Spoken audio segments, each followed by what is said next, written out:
is the men's room. Forget it, man, and get with the countdown. Get with the countdown. Shake this square world and blast off for Kicksville. The trippers, the grasshoppers, the hip ones, all gathered in secrecy and flying high as a kite. This is the men's room with Miles and Thrill. You know what they say, shake your radio more than 3 times, and you're playing with it. You're listening to the men's room. And away we go. Welcome to the 20th anniversary season, episode number 4,397. Along with Steve the Thrill Hill, the Ted Smith, and Mike Hawk. And you are the men's room. On tap today, your guess is as good as mine. Categories: groceries and obesity. We will play Profile This, plus headlines, the men's room shot of the day, fun with listener emails, and everyone's favorite, TV Time with T. Clack, clack. Drinkity jar. All right, here we go. Florida woman can't leave her house because of a giant alligator outside her door. Meanwhile, an Oklahoma tiger handler gets to hear one final roar, and it's on him. Georgia woman steals from gas station to play slot machines inside. To Mexico, where hundreds of soda drinkers secretly cried. And a Virginia woman wins a lottery and gives it all away. That is all coming on today's very special episode of The Men's Room. And now, here's the question.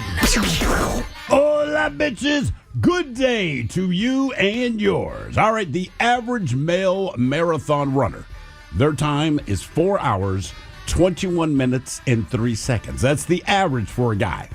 And then there's singer Harry Styles. Now, Harry, it seems, is not your average guy. Over the weekend, Harry ran in the 2025 Berlin Marathon. That's already impressive and kind of stupid. But Mr. Styles ran it in 2 hours, 59 minutes, and 13 seconds. That's under 7 minutes per mile. The average dude takes over 10 minutes per mile. That is very impressive. However, it still leaves me with the same question I ask anyone who runs a marathon. Why? Just why? So yeah, I often joke that the only time I'm going to run is if I'm being chased by the cops or a wild animal, only I'm not joking. And I'm not alone. A man in Florida, he tried to outrun police in Jacksonville. He was at a disadvantage because, one, there was 3 officers, and all of them were on horseback. I believe a quote from one of the cops during the chase was, "Bro, you can't outrun a horse." And that proved to be true. After only a quarter mile, about 1,300 feet, he finally gave up. Now, on the other hand, when it comes to running from animals, I think we can all understand the situation, but sometimes you think you might be safe. We take a visitor in Thailand. He was taking pictures of the wild elephants, and keep in mind, he wasn't alone. There were dozens of tourists doing the same thing. Unfortunately, he used his camera's flash, which spooked an elephant, and then it charged the guy. And yeah, the guy took off running. And just like in a movie, he tripped and fell. But the craziest part of the story is how it ended, and we'll share that with you coming up. But first, today we want to talk about your running stories. Now, look, people run for different reasons, okay? The last couple of times I ran, I was strictly in a panic. I did run cross country for a little while in the 1 year of college I was in, just for something to do. Miles, you've run what, half marathon? Yeah. Have you done a full marathon? Seven halves. You've done 7 half marathons. Yes. Miles just does it to have fun and watch his nipples bleed. And almost pooped myself. Yeah, and almost poop himself. Look, there's a million different reasons you run. We've all run from cops, we've run from animals, run from your parents, you name it. But today, that's what our question is all about. Our question, brought to you by our friends at Advanced Hair Restoration, is what's the memorable reason that you were running? Be a part of the big show. Call 206-803-ROCK. Like the Men's Room on Facebook. Follow us on X and Instagram at Men's Room Live. Send emails to the Men's Room at KISW.com. And now, watch the show live on YouTube at KISW Rock. Regular, everyday people love the new Men's Room IPA from Black Raven Brewing.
Here's a birthday, gentlemen. Today is my granddaughter's. 2 divorces to get as good at golf as Miles is? Well, he needs all that extra time. You know, it's funny. They probably divorced him because of his nose. They call him G-nose. The difference is his nose gets blown. Yeah, that's why his cat used to scratch him. He thought it was a scratching post. That's a good one. Had enough of this. Join us for the Miles Montgomery Golf Classic presented by Pinky's Plumbing this coming Monday. Tickets on sale now, KISW.com.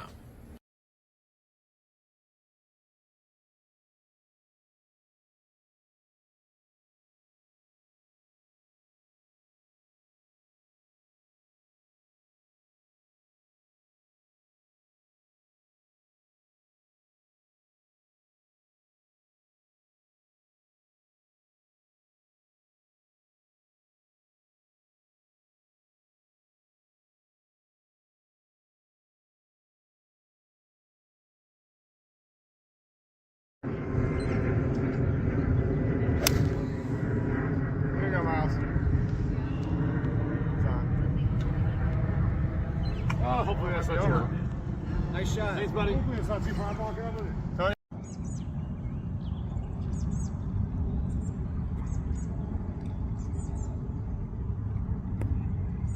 Everything sounds like a damn helicopter now.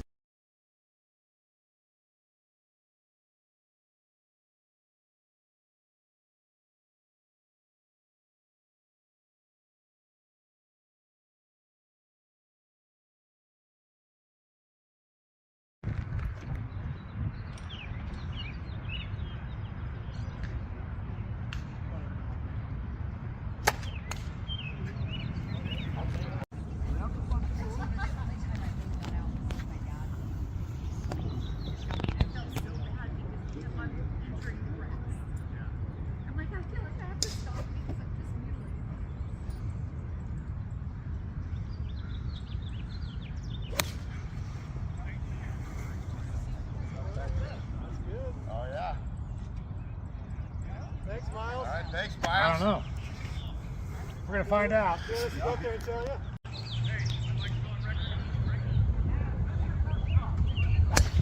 There you There go. he is. Beauty, eh? I'm in for that. I'm also in for some sake. Yes, sir. That's it, salmon? Yes, sir. Salmon, yeah, that sounds good. You even got the park girl running? Cheers. There's two. Yeah, that's what Farrell was talking to me about.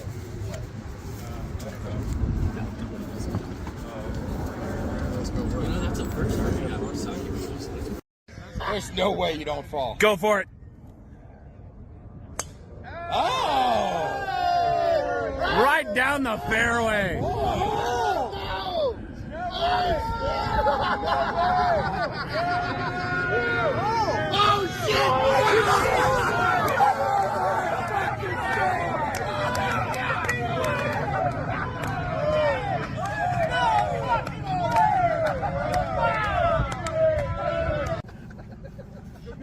Get that fucking thing, man.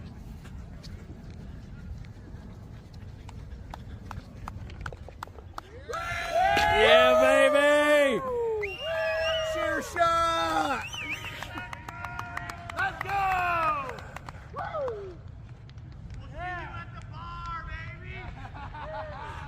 What this gentleman has that you don't have on a hole-in-one are witnesses. There were people screaming from across the golf course, and it was amazing because the shot was fucking stupid.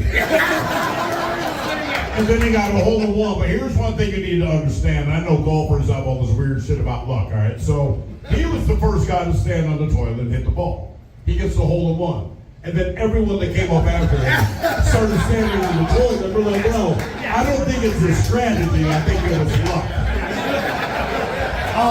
As such, the game of golf. So, awesome. All right, so let's do a little stuff here. What do we got?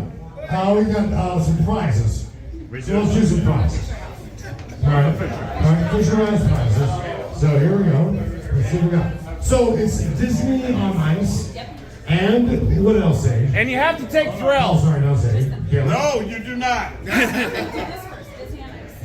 Disney on Ice goes to Justin Thomas. There it Justin is. Thomas. He's going to take this gift from Disney on Ice. Hopefully, If he does this, his wife will fornicate with him later.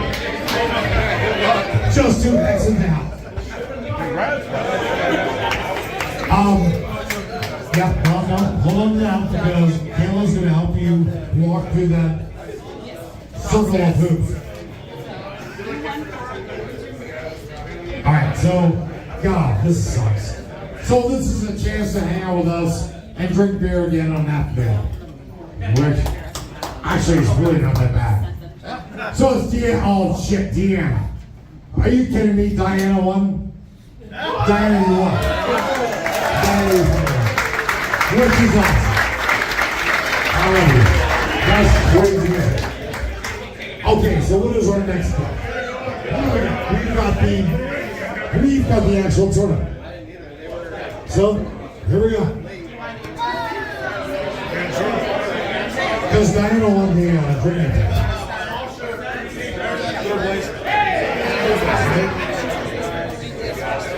Third place. Alright, Terry. Closest to the pin winner. Closest to the pin is Garrett Steffen. Garrett Steffen, yeah. That was amazing. I'm not sure what you win. I'm not sure what I win either. But I think St. Joseph's shit. There are things. Oh, no way. You get like tickets to shit. Oh, no way. What do you get tickets to? 3. 2 tickets. 9-inch nails.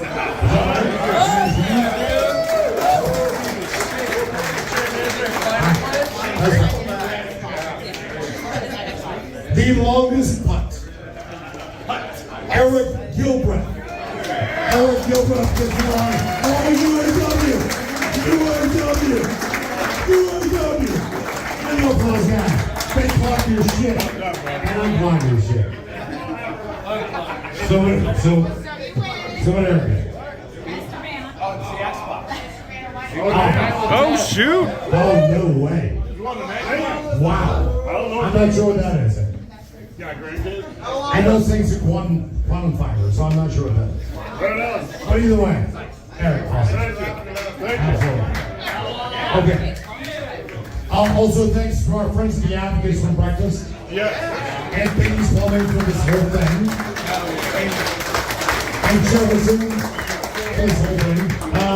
Longest drive, he did that. Marty Abel. Marty, are you gone?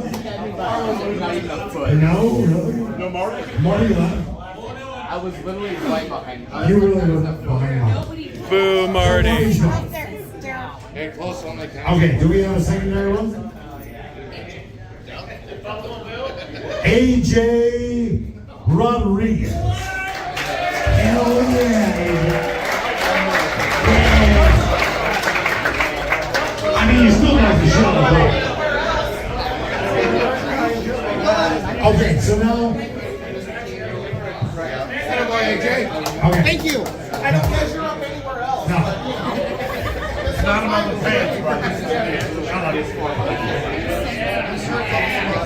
Awesome. Thank you so much. He's also going to Lincoln Park.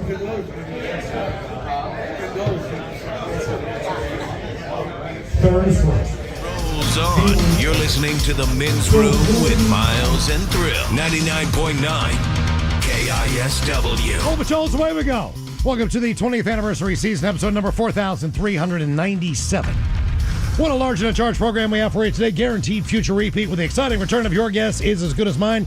Coming up at 4:30, we take the good with the bad today, as we have the 10 most obese states in the United States of America. SEC, Ted.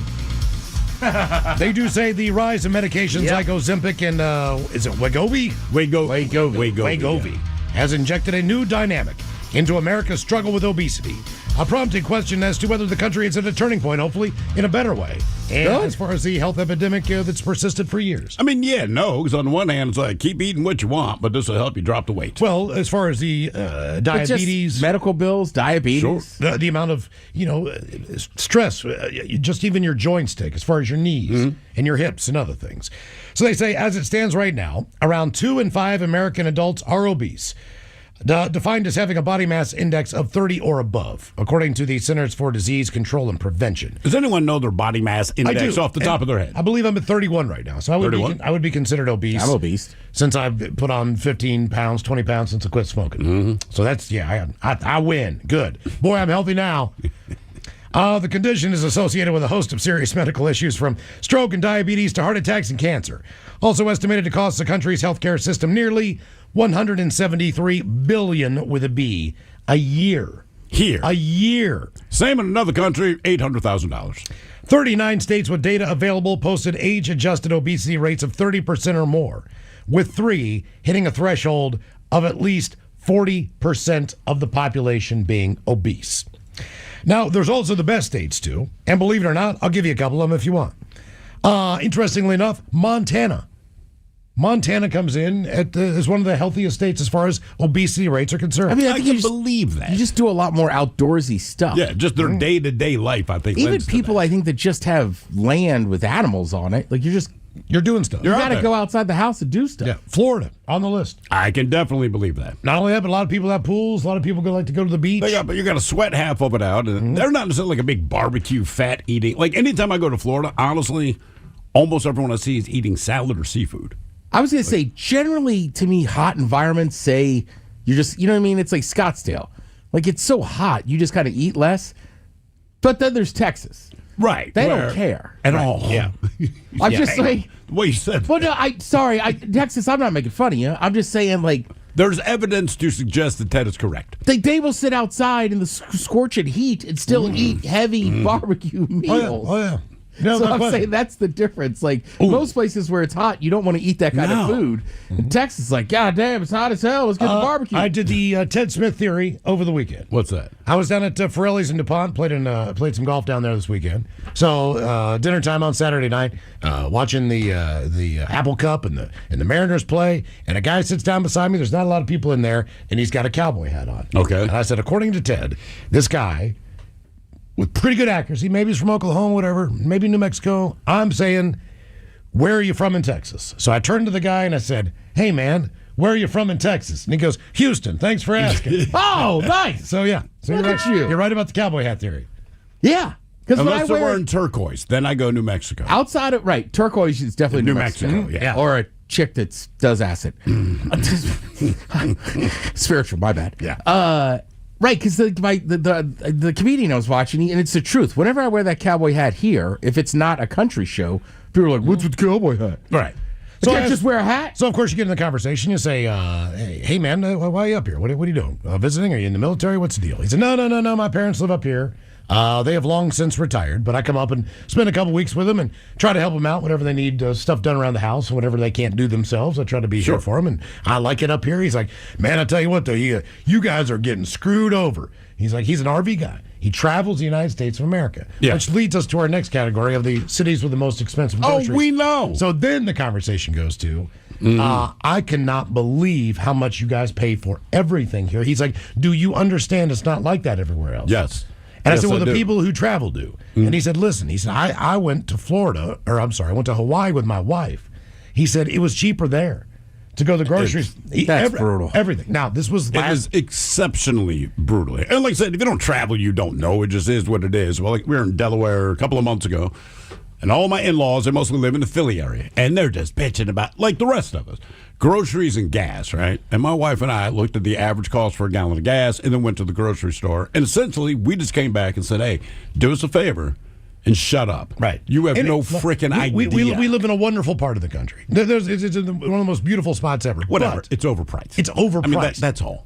Based on what we deal with in the winter and the weather and the darkness and the rain and everything else, it's overpriced. In general, it's overpriced. By leaps and bounds. So if we had perfect weather all the time, it's overpriced. Yeah. So we'll get to the category of the 10 highest places to buy groceries in the United States of America.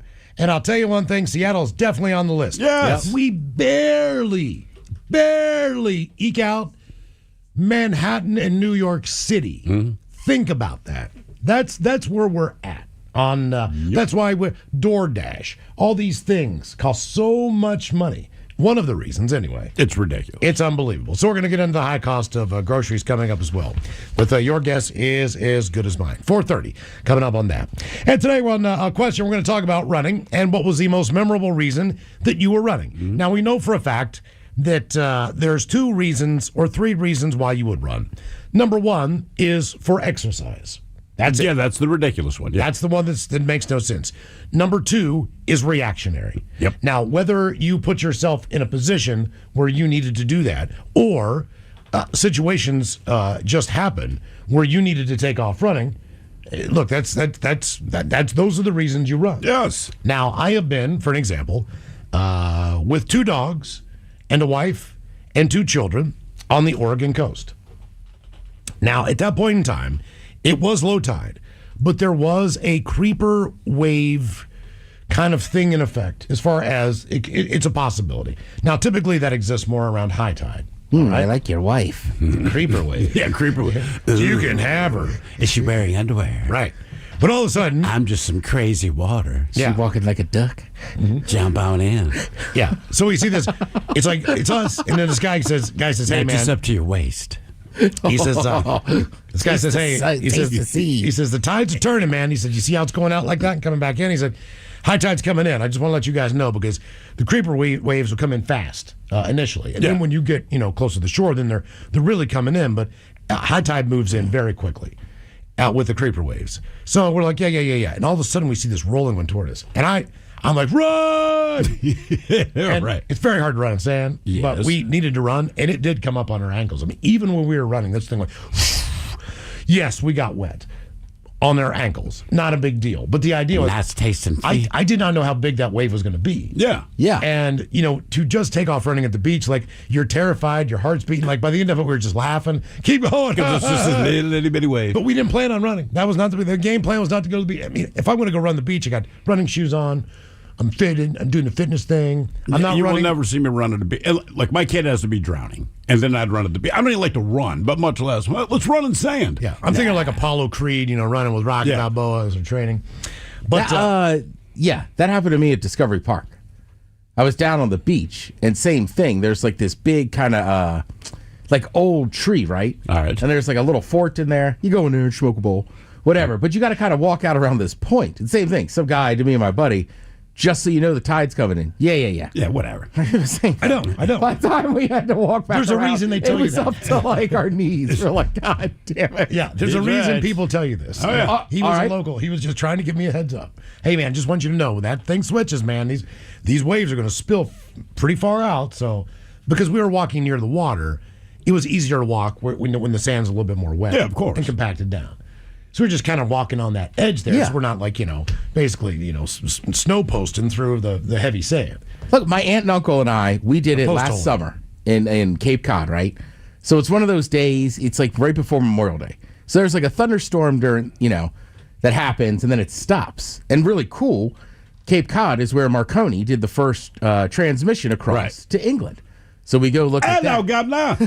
And there's a little trail. And same thing, as we're walking over to the trail to go to the boardwalk, there's a couple that goes, you guys need bug spray. And my uncle, who's a smart man, he is not dumb, and he just goes, yeah. What the F do they think we need bug spray for? Not halfway in, the rain had riled up all the mosquitoes and everything. Yeah. But I mean, we were on a dead sprint out of there. It was awful. Right. Like just...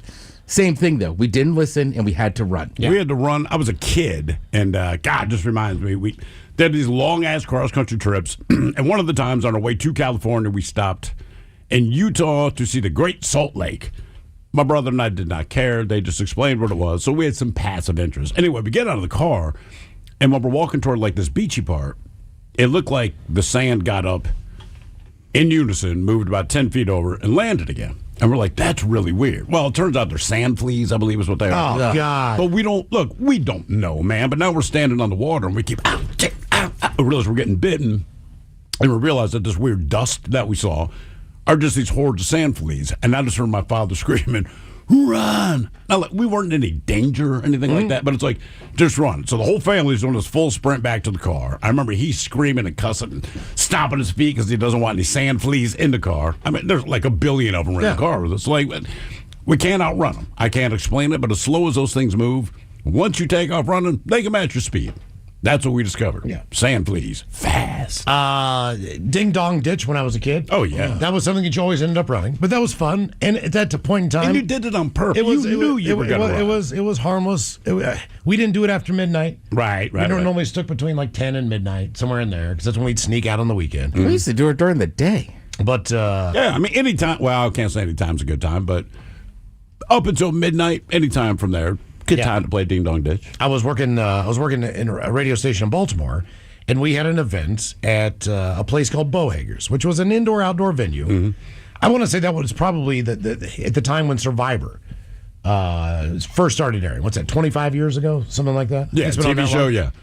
So we had an event there. But after the show, there was a band, kind of an acoustic thing going on that our radio station was also doing at the Hard Rock Cafe. Now, this was in downtown Baltimore. We are about a half mile away. Somewhere in there. Now, between the stretch of that area, okay, it is not a good area. No, not at all. Not at all. Not for two white people who should not be there in the first place. But we knew it wasn't far. We can see kind of where the building is. It's a straight road, right? So me and the promotion director, Chris Spear, we decided we're gonna walk it. Chris Spear, damn. Yeah, I remember him. Spear Diglioso. Yeah. So we start walking, all right?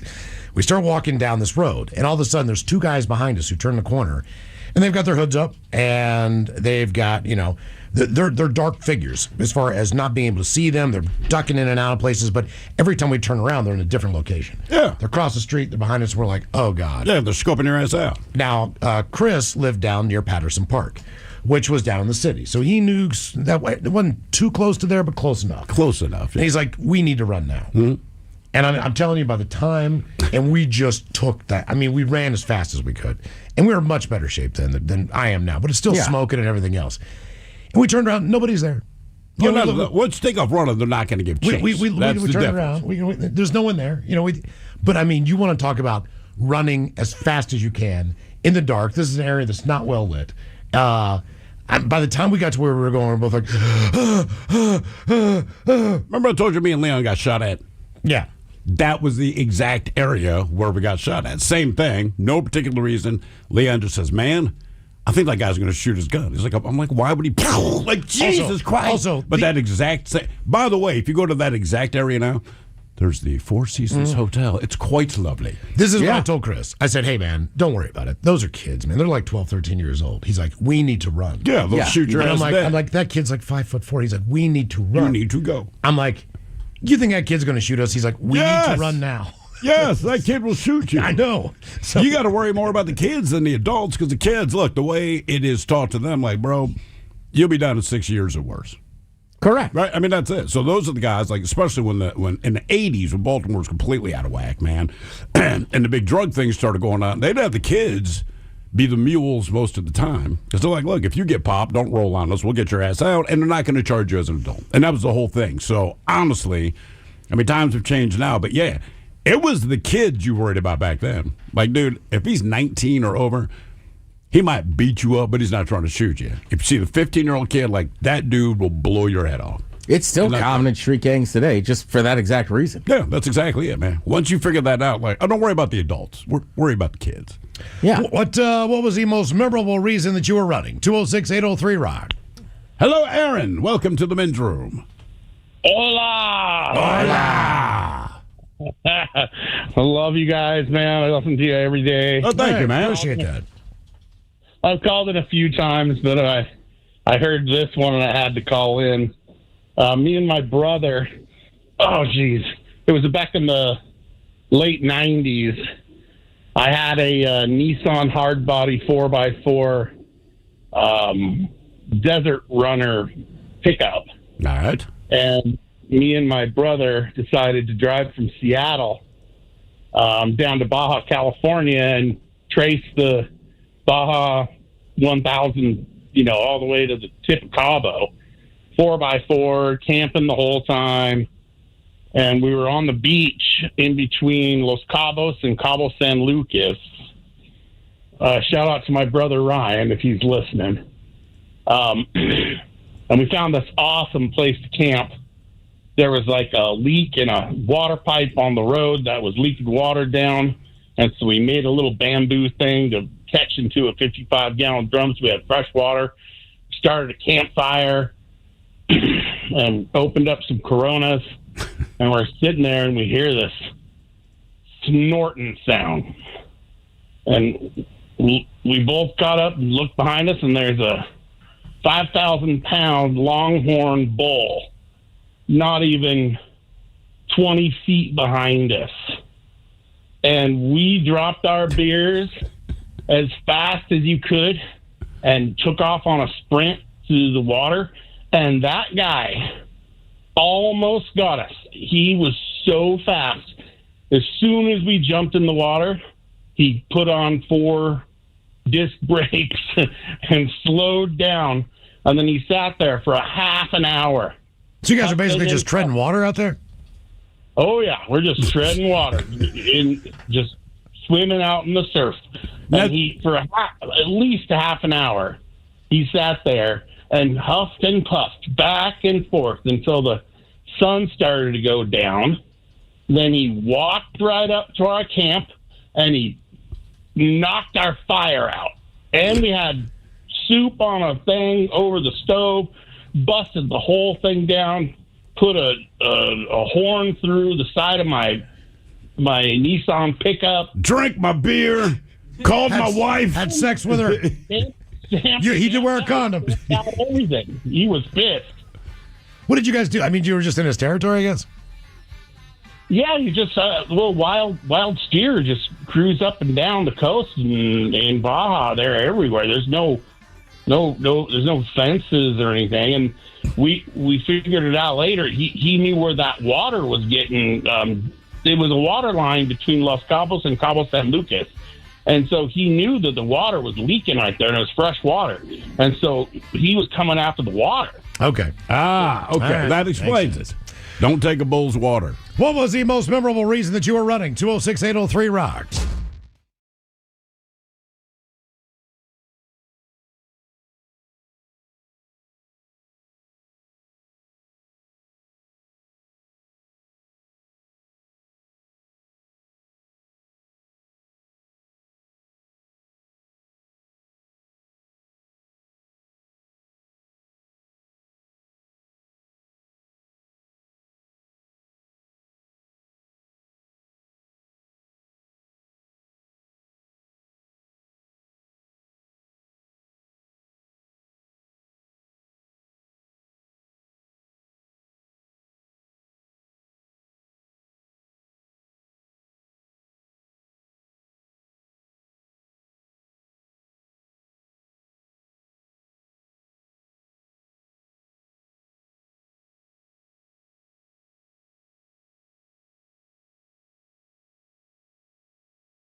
Hello, Ramona. Welcome to the men's room. Ramona. Hola, bitches. Hola. Hey, Ramona. Have you ever met another Ramona? Actually, I have met a couple, but it is still fairly rare. Not my Ramona. Mike, you said the only Ramona you knew worked with your dad back in the day. No. Worked with my grandfather back in the day. Wow. Yeah, my grandfather owned an auction down in Winlock, and she was, I don't know exactly what she did. I was too young at the time, but she worked in the office. See, if Ramona comes to a party, Ramona, I feel like you'd be the life of the party. Oh, Ramona's coming in a little while. Just wait. Yeah, sometimes. All right. Okay. So what was your interaction with a critter?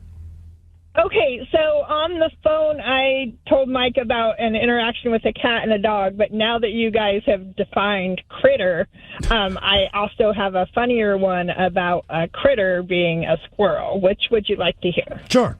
Squirrel. Yeah, give us the squirrel. People know dogs and their behavior, cats. But a squirrel, not Right. sure. Okay, so after our two older dogs have passed away, apparently my husband was missing us having pets. So we trained the squirrels in our backyard. There's about 5 of them, a family of 5 of them. And so we trained them to take peanuts from our hands. All right. So, Are you training the squirrel to do that? Or, I mean, Are you like, feeding look, them? If my wife said, I have trained my husband to eat lasagna every time I make it, maybe that's true. But in my mind, like, she made lasagna. I'm going to go ahead and eat that. Yeah. yeah. Well, so, like, originally we would throw peanuts out there and feed them. But then we started, like, handing them and holding on to them with our hands. And there was 2 of them that got really comfortable just taking them from our fingers, and one that would get really close but not actually take it from your fingers, so you just have to drop it in front of them. So 2 of them we trained to take from our fingers. How long would you hold the peanut in your hand before you drop it for the one that wouldn't take it? I mean, could you sit there for an hour with a squirrel just staring at a peanut and he's not going to make a move for it? Oh, I don't have that kind of patience. It was like 2 minutes. 2 minutes. I used to have a squirrel I fed when I was 4 or 5 years old in Detroit. Winters But you were pretty 4 or brutal. 5. What was your motivation to feed the squirrels hand feed? Just to see if you could? Yeah, because we didn't have any pets in our house at the time, and we live on the river, and so there's squirrels and chipmunks and birds and a raccoon and a couple possums that come through our yard because we live on the riverbank. Oh, the So they're possum's next to the nice. river. Are the possums decent to you? They're ugly. They are huge ugly. They like to go and eat the grease trap from my husband's grow. They can just get sexier and Well, sexier wait a all minute. the time. What does your husband put on the grill? Oh, everything. That's our main cooking utensil. Okay, no wonder. So he is most excellent at smoking brisket, pulled pork. Okay, the we possum. buy Yeah, if I'm a pulled possum, I'm in that pork grease loin trap. and cut Some our res- own pork chops out of Respect them. for the possum, So- then. Okay, I dig it. I'm not a possum. I kind of want to eat your grease trap. That might be a euphemism, Ramona. We cannot confirm. That's a hell of that. a pickup line. Hey, mama. Hey, girl.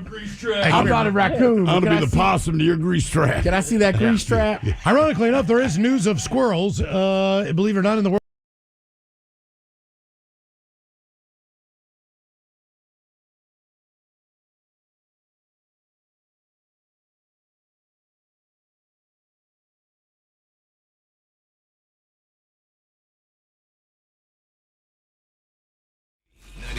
KISW and KISW HD1 Seattle.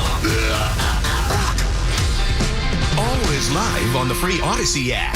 From the Pinky's Plumbing Studio, you're in the men's room. Text the guys at 206-803-ROCK. So we've been here 20 years. I want to say we probably put out, 30 T-shirts maybe?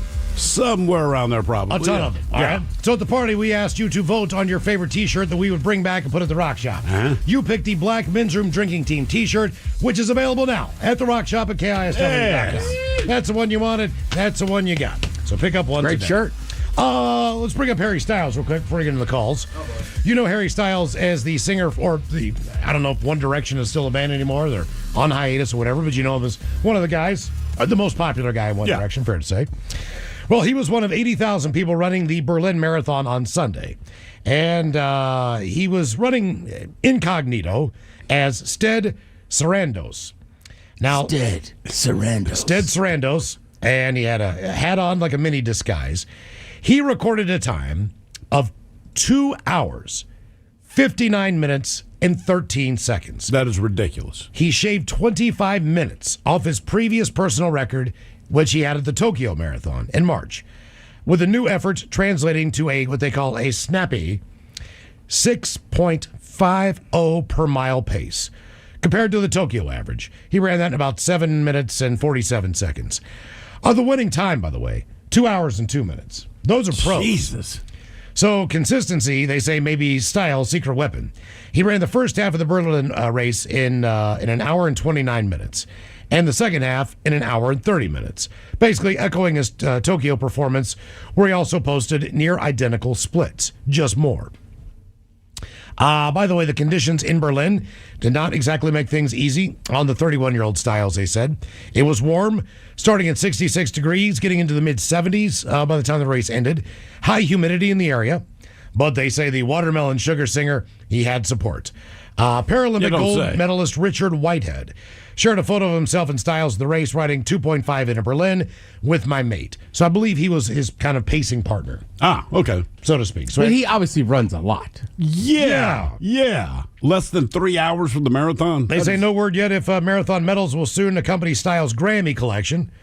Maybe Nike will offer him a deal. The singer was seen wearing the neon Nike Alpha Fly 3 shoes along the relatively flat route, passing the German parliament, historic landmarks, including the Brandenburg Gate as well. That, to me, is incredible. Now, I realize he's young. I realize he's in shape. I realize he's thin. But the time itself is absolutely just, hats off to the guy. Obviously, he trains. It's just not something he ever brought up. So we're all like, oh, my God. He's probably, guys, I did not do this by accident. Yeah. Like, obviously, I run all. See, but I'm thinking it's more than that. I'm thinking this guy ran distance in high school. So there's more to this. He just did not pick up this hobby and run a sub-3. He was pretty young when One Direction started. Also, doing what they do on stage, you have to be fit. Sure. They dance Correct. the entire time. You got to be on. I understand all of those things. I'm still impressed by the time. Yeah. That's crazy. Our question, what was the most memorable reason you were running? 206-803-ROCK. Hello, Wendy. Welcome to the men's room. Well, hello. Hola. Hola. Voila. So why were you running? Well, I wasn't the runner, but my friends were. We all decided to change a drive-in sign from Hunt for Red October to a C-bomb? changing that first letter with a C. Correct. Okay. All right, for Red October. Okay. That is That's kind of childish. funny, yeah. That is inappropriate, but I love the spirit. I would go see that movie. Yes. Yeah, I would too. And so Also, can I say something else? Yep. If you had one more C in your bank there, October could be different too, you see. Oh, we weren't done. All right, okay, all right. We did get interrupted by the police, which is when the friends ran. We had plans for some other things on there, but yeah.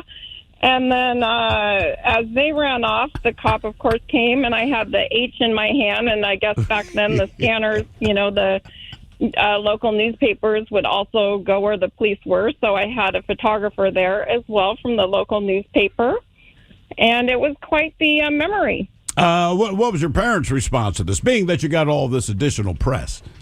Well, we didn't tell the old parents until much later, and they probably would have left anyway. So did you run and they gave you chase? I did not run. I was stuck up on top of the damn platform. Holding the H. Did you try to tell them, hey, somebody put this nasty word up here, but lucky me, I found an H, and I'm going to switch it back? Yeah, I told him I was practicing to be Vanna, but listen, the cop thought it was so funny. He's like, I wish I'd have thought of it when I was younger. I'd have done it myself. So. Well, good. Where was this? Where'd you grow up? Kitsap County, Bremerton area. Okay, all right. And what is the punishment for changing hunts to something much funnier? What is the what? Punishment.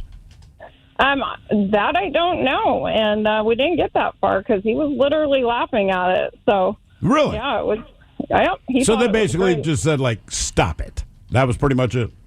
He didn't even say that. He just literally thought if he'd have done it himself, if he would have thought about it when he was young. So it was a pretty fun experience all in all. Did you ever get to see that movie? Later in my life.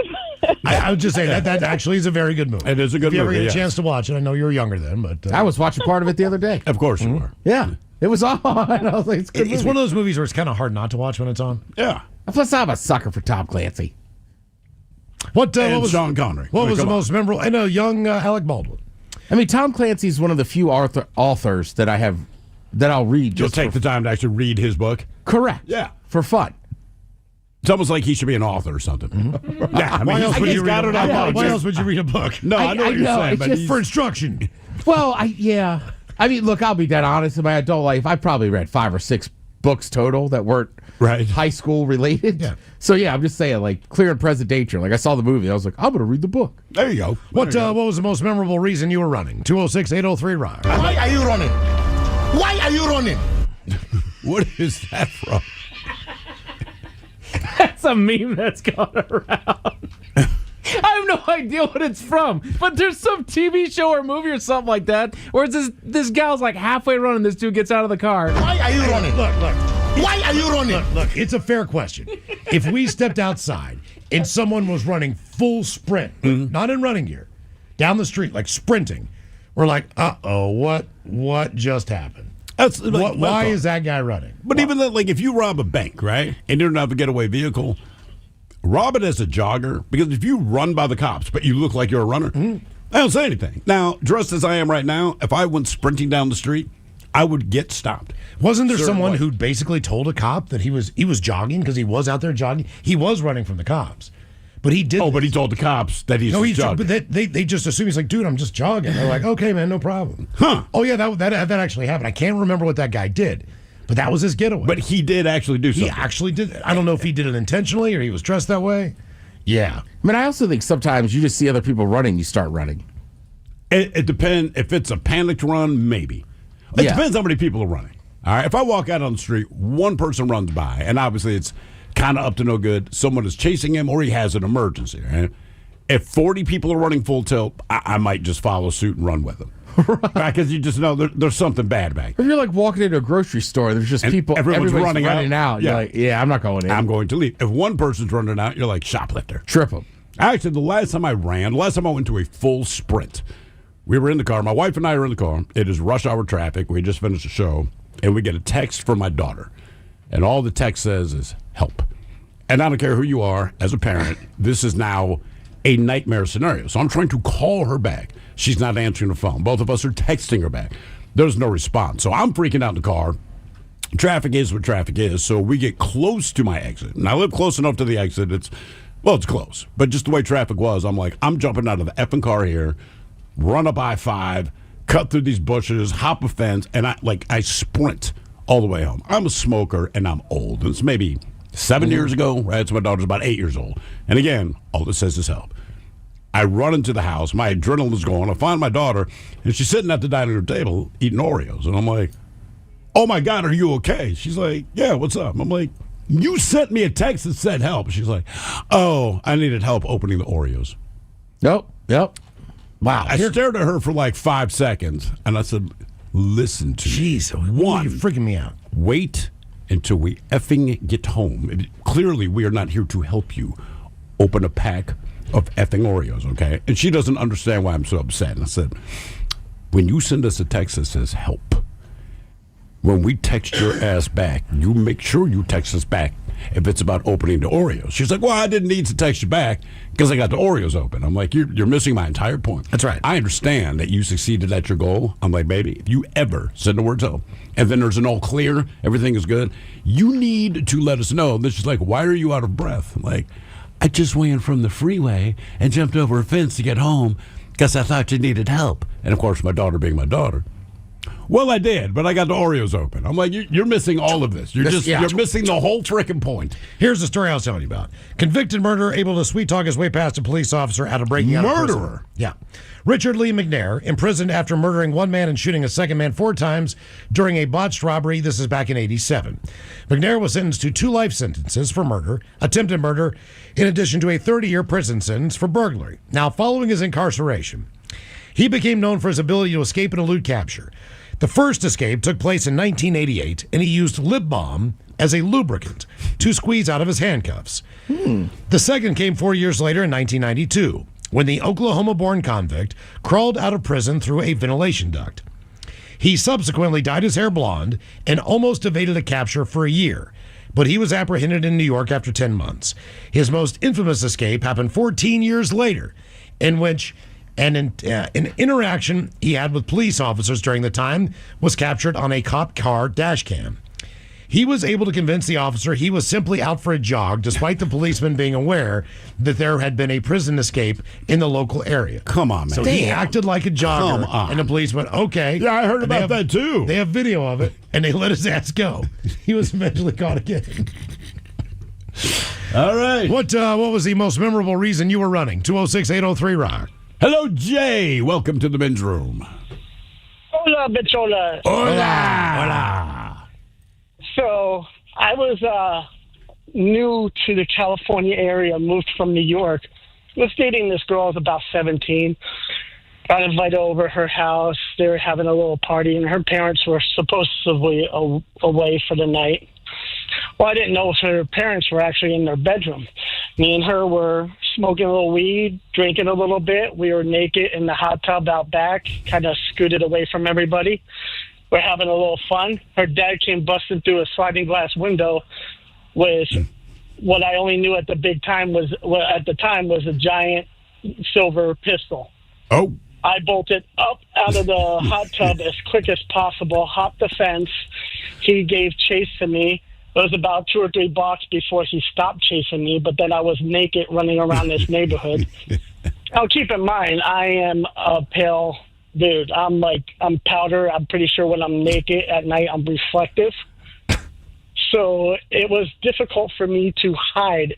And luckily, we had payphones still at the time, so I call a friend, had him to come out and meet me behind some building and bring some clothes of his so I could get the heck out of there. But the thing about payphones, they were still in public places.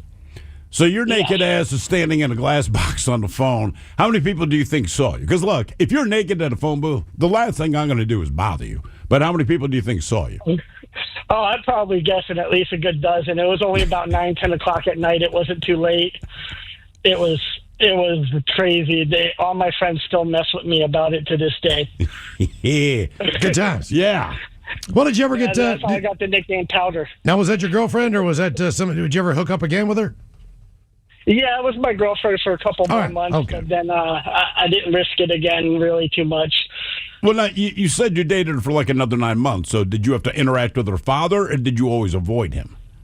I always avoided. We always met at friends' houses and stuff like that. I was not going back over there. Why do you think you're so pale? Are you redheaded? No, I'm just, I'm always inside all the time. I just don't tan, even though, like, most of my background's Italian. I'm just pale as hell. I was going to say, you sound like you're from New Jersey. And typically when you're from New Jersey, you have a darker complexion than most other people. Right. Even New Yorkers or anybody in the area. I'm originally from New York. But, like, Northern Italians aren't very dark. No, they're not. No. Oh, they're not? No, not compared to this. No, So the you gotta food's think, complete. Like, somebody said we only think of, like, Southern Italy as, like, Italy. Think basically the Swiss I think Alps. my family's from, like, the Nepal area. So when you go into northern Italy, you're basically like Swiss Miss, instant cocoa land. Okay, yeah, it's not what I pictured. Yeah, white wine, potatoes. Mm-hmm. What was the most memorable reason you were running? 206-803-ROCK. When I was a kid, we went to Boston. We went to the North End, which is like their Italian, Little Italy, and it just blew my mind. I was like, I've never had Italian food like this, and the waiter was just like, most Americans only think of like Southern Italy Italian food, right? So what were you eating? You said like potatoes. Oh, it was like chicken and white wine with potatoes. It was delicious. Huh. All right, yeah. Hello, Steve. Welcome to the men's room. Hola, gentlemen. Hola. So way back in the late 1900s, when I was a much younger man, my buddies and I, once in a while, would gather up enough money to go get some alcohol. Maybe we'd find a homeless person that would buy us for it, or we'd find a convenience store that didn't really check our dues. So, anyways, we get this bottle of Malibu rum and some juice. A couple of my buddies may have had a little bit of like super dirt weed that we didn't know any better. Anyways, we're at this elementary school in the middle of the night. We found this little secluded area. Well, we thought it was a secluded area, and we're sitting there having a drink, having some fun, just hanging out. And out of nowhere, this older gentleman comes by, and this is like not a place where people would normally walk by. So we got really suspicious really fast, and he just walks by and goes, "What's up, guys?" We're like, "Hey, what's up?" And then, like, not 30 seconds later, we see this bright flashlight coming towards us, and we're like, "Oh snap! Let's haul ass out of here." So the way the elementary school was worked out, one of us was split off, and he was on the swings or something. And I'm like, "Hey, somebody needs to go get him." So I go around the whole school, and I go tell him, "Run! We need to run! Somebody's here!" And he jumps off, and we must have ran probably 1,500 yards across this field. I probably ran faster than Harry Styles ran that marathon, I tell you what. And then we ended up at my buddy's house. We all escaped somehow, but we had left the car behind. After about an hour or so, my buddy and we go back to get the car, and we were like, "Oh, let's go to some Taco Bell." And we go get Taco Bell, and we're leaving Taco Bell, and we're getting pulled over. I'm like, "Oh, my God." I thought for sure we were busted. The cops must have ran the plates or something like that. Cop pulls us over, and he's like looking at us real suspicious. He goes, "You guys all right?" And we're like, "Yeah, we're fine, bud. What's going on?" Because you're driving while your headlights on. And I cannot tell you how relieved I was that he was like, "Turn your headlights on and get the hell out of here." Damn, my bad. Yeah, jeez, a whiz. Cool, man. What was the most memorable reason that you were running? 206-803-ROCK.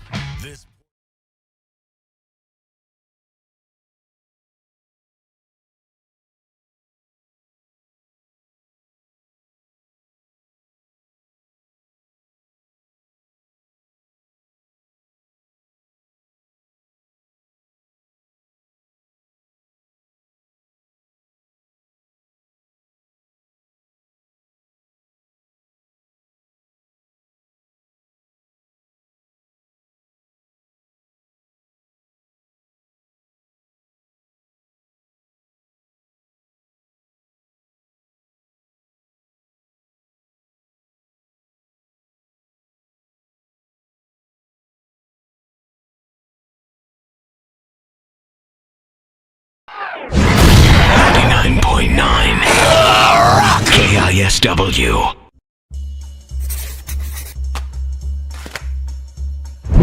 Bacon. Oh, it's Miles in the men's room. D10 Smith, Steve, the Thrill Hill, Ben the Psycho Muppet. And as usual on Mondays, we're very hungover. That's why we have Bloody Mary Mondays. We're looking for the favorite Bloody Mary recipe that you give us and make with delicious bacon vodka. And this week we've gone crazy. We're not going to try one, but we're going to try two different recipes. One we've got is from Amanda in Silverdale. And the other Bloody Mary bacon vodka recipe comes our way from Rob in Seattle. So we're going to try them and see which one we like. Chicks like Bloody Marys. I'm not going to lie to you, I woke up drunk. I'm not hungover, I'm still drunk. Bloody Marys is supposed to be the cure-all for that, so we'll see. Let's hope this is right, or I'll kill both Amanda and John. Is that his name? Rob. Both you bitches, I'll kill you. Okay. I need this. Let's make this. Tabasco. And does it say anything about how much or whatever? Like a couple? Until it turns red. Until the lemon juice turns red. Celery sucks, but celery salt is delicious. Yeah, it is. Vodka? Vodka. Watch how we do this in the men's room. Yeah. Dun dun dun dun dun dun dun. Yep. Yeah. That works. That is a good Bloody Mary. Yeah.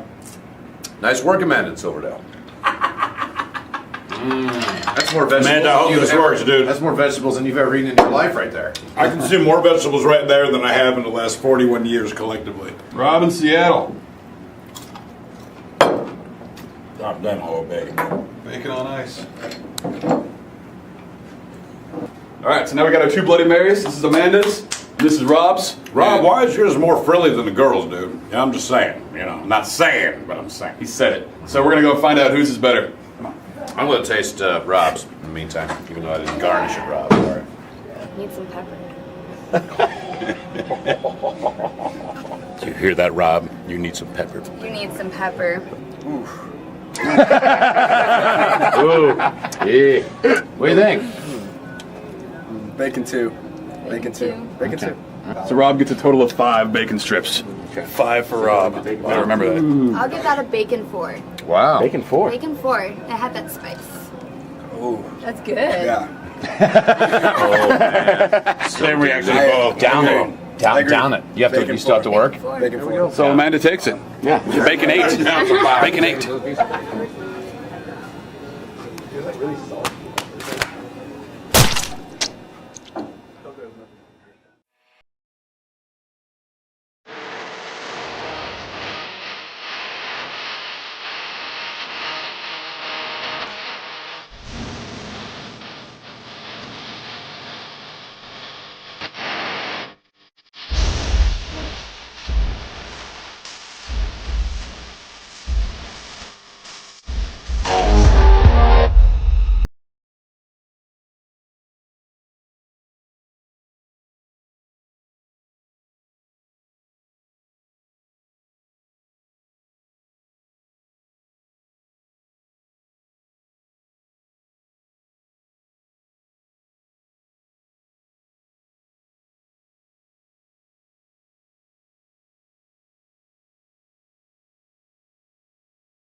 KISW. The shenanigans continue. This is the Men's Room with Miles and Thrill. Week 2 on the YouTube. Thanks for everybody who has subscribed there at KISW Rock. And as we say, smash the like burger. Some reason that helps us out. How does it help us out in the YouTube world? Mike, if they hit you know what? like I'm button. not positive how it helps, but I know that likes and subscribes do help us monetarily speaking somewhere down the line. For whatever reason, and I think it's because they start putting ads on it. They're like, hey, people like your stuff. We'll put ads but on if there. someone gives you a thumbs up in general in life, you're like, all right, cool, man. I'm okay.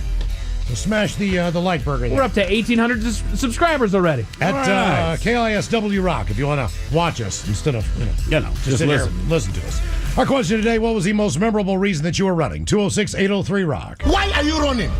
Hello, Greg. Welcome to the Men's Room. Hola, bitch, hola. Hola. Well, gentlemen, this is crazy. I was running for my life. All right. That's a good reason to run. Yes. Now, this was back in 80, had to have been 85. And I ran out of gas up on Snoqualmie Pass, and I was forced to walk to the top of the hill then. And walking down a very dark freeway, I heard a rustling in the bushes. I look over. This bear came up out of the bushes and up the hillside and was on me. Like, he came up to the guardrail and, paws up in the air. And honestly, I just started running, and you should have pushed him back over. The bear came over the guardrail and chased me down the side of the freeway. How long did the bear give chase? Now, quite a while, because I could hear the claws behind me. Multiple people in vehicles were going by, and I'm wondering, how come no one is trying to help me? Let me jump in your car. Let me jump on your car. Something. Try to hit the bear. Something. No one wanted to help me. So, how far do you think you ran before the bear just stopped chasing your ass? Oh, it was a long ways. I used to run track, and that thing chased me, at least half a mile. Now, see, what did they say if you see a bear? The last thing you're supposed to do is run, right? Depends on the bear. But here's my thing. Like I said, that is great. But much like you, my friend Greg, I don't know what I'm going to do if I'm face-to-face with the bear, and I get the feeling I would do what you did, which is to try to haul ass. Even though they say don't do this, I think my body would be running before I remember that I'm not supposed to be running. I got really lucky because it was steep on the section of freeway there, so I was running downhill. And this thing, I could hear the claws on the pavement behind me. And I've told this story to you guys back when you had Man versus Wild. This was probably 15 years ago. And you guys were cracking up at the story then. But, there's a guy that I used to work with, and he says, you know how I know you're not lying? He says, my neighbor up in Cle Elum was one of the people that passed you when you were running. Oh, thanks for the help. Yeah. And I know. And he said that they were laughing so hard they didn't even think to help me. See there? You ran, because that's what your body said to do. They thought it was hilarious. So by the time it occurred to them that maybe they could have helped you, they're probably 5 miles down the road. Oh, yeah. All right, but let's say you see the same situation, right? You're driving your car. There's someone hauling ass away from a bear. What do you do? What do you honestly think you do? Because you got to remember, I could slow down and ask you to jump in. But also, if the bear is running that fast, it could be that the bear closes that distance. Yeah, and now he jumps in the car with you. You and a bear in my car. Like, I'm not trying to sound insensitive, man, but it's like, brother's going to be on his own. Oh, now, if I was driving a car and I witnessed this, I'm taking that bear out, man. All right, that was going to be my question. If I veer over and just hit the bear, am I going to get in trouble? I don't think, given the circumstance, I wouldn't think so. But also, the thought is, it's definitely going to damage my car. Right? Like, do I want to go through all of this? I know it sounds you petty, can bump it on the ass and you bang. You have the car to do it. Well, yeah, I mean, we definitely have the vehicle to do it, but it's still going to cause damage. It will not total my vehicle. Well, you but can it's get still, right up on it and just give it a push. Well, I tried to do the pit maneuver, take out his back legs, see what happens. I mean, I don't know what I would do, but yeah, I don't. You're in the car, you see the bear, someone's getting chased. I see this poor bastard getting chased. Yeah, and you're driving up on it. I think I'm taking that bear out. All right, really? Ted, we have a question. From the first caller we had, the guy down in Combo. He's on the beach, and one of those big-ass bulls. No, Miles. What's that? I'm just answering your question for you. So let's just assume this guy's going to run into the water, right? After me. I'm out there treading water like that guy was for half an hour, trying to stay away from the bull. Yeah. But the bull's going to come in after me. It's swimming right at me, I feel like I could get on his back and just take those horns and dunk his head into the water and drown his ass. Because he doesn't have the leverage now. You see what I'm saying? Is this possible? No. No? I mean, look, you're asking two different questions. Is it possible? Yes. Will that work in your favor? No.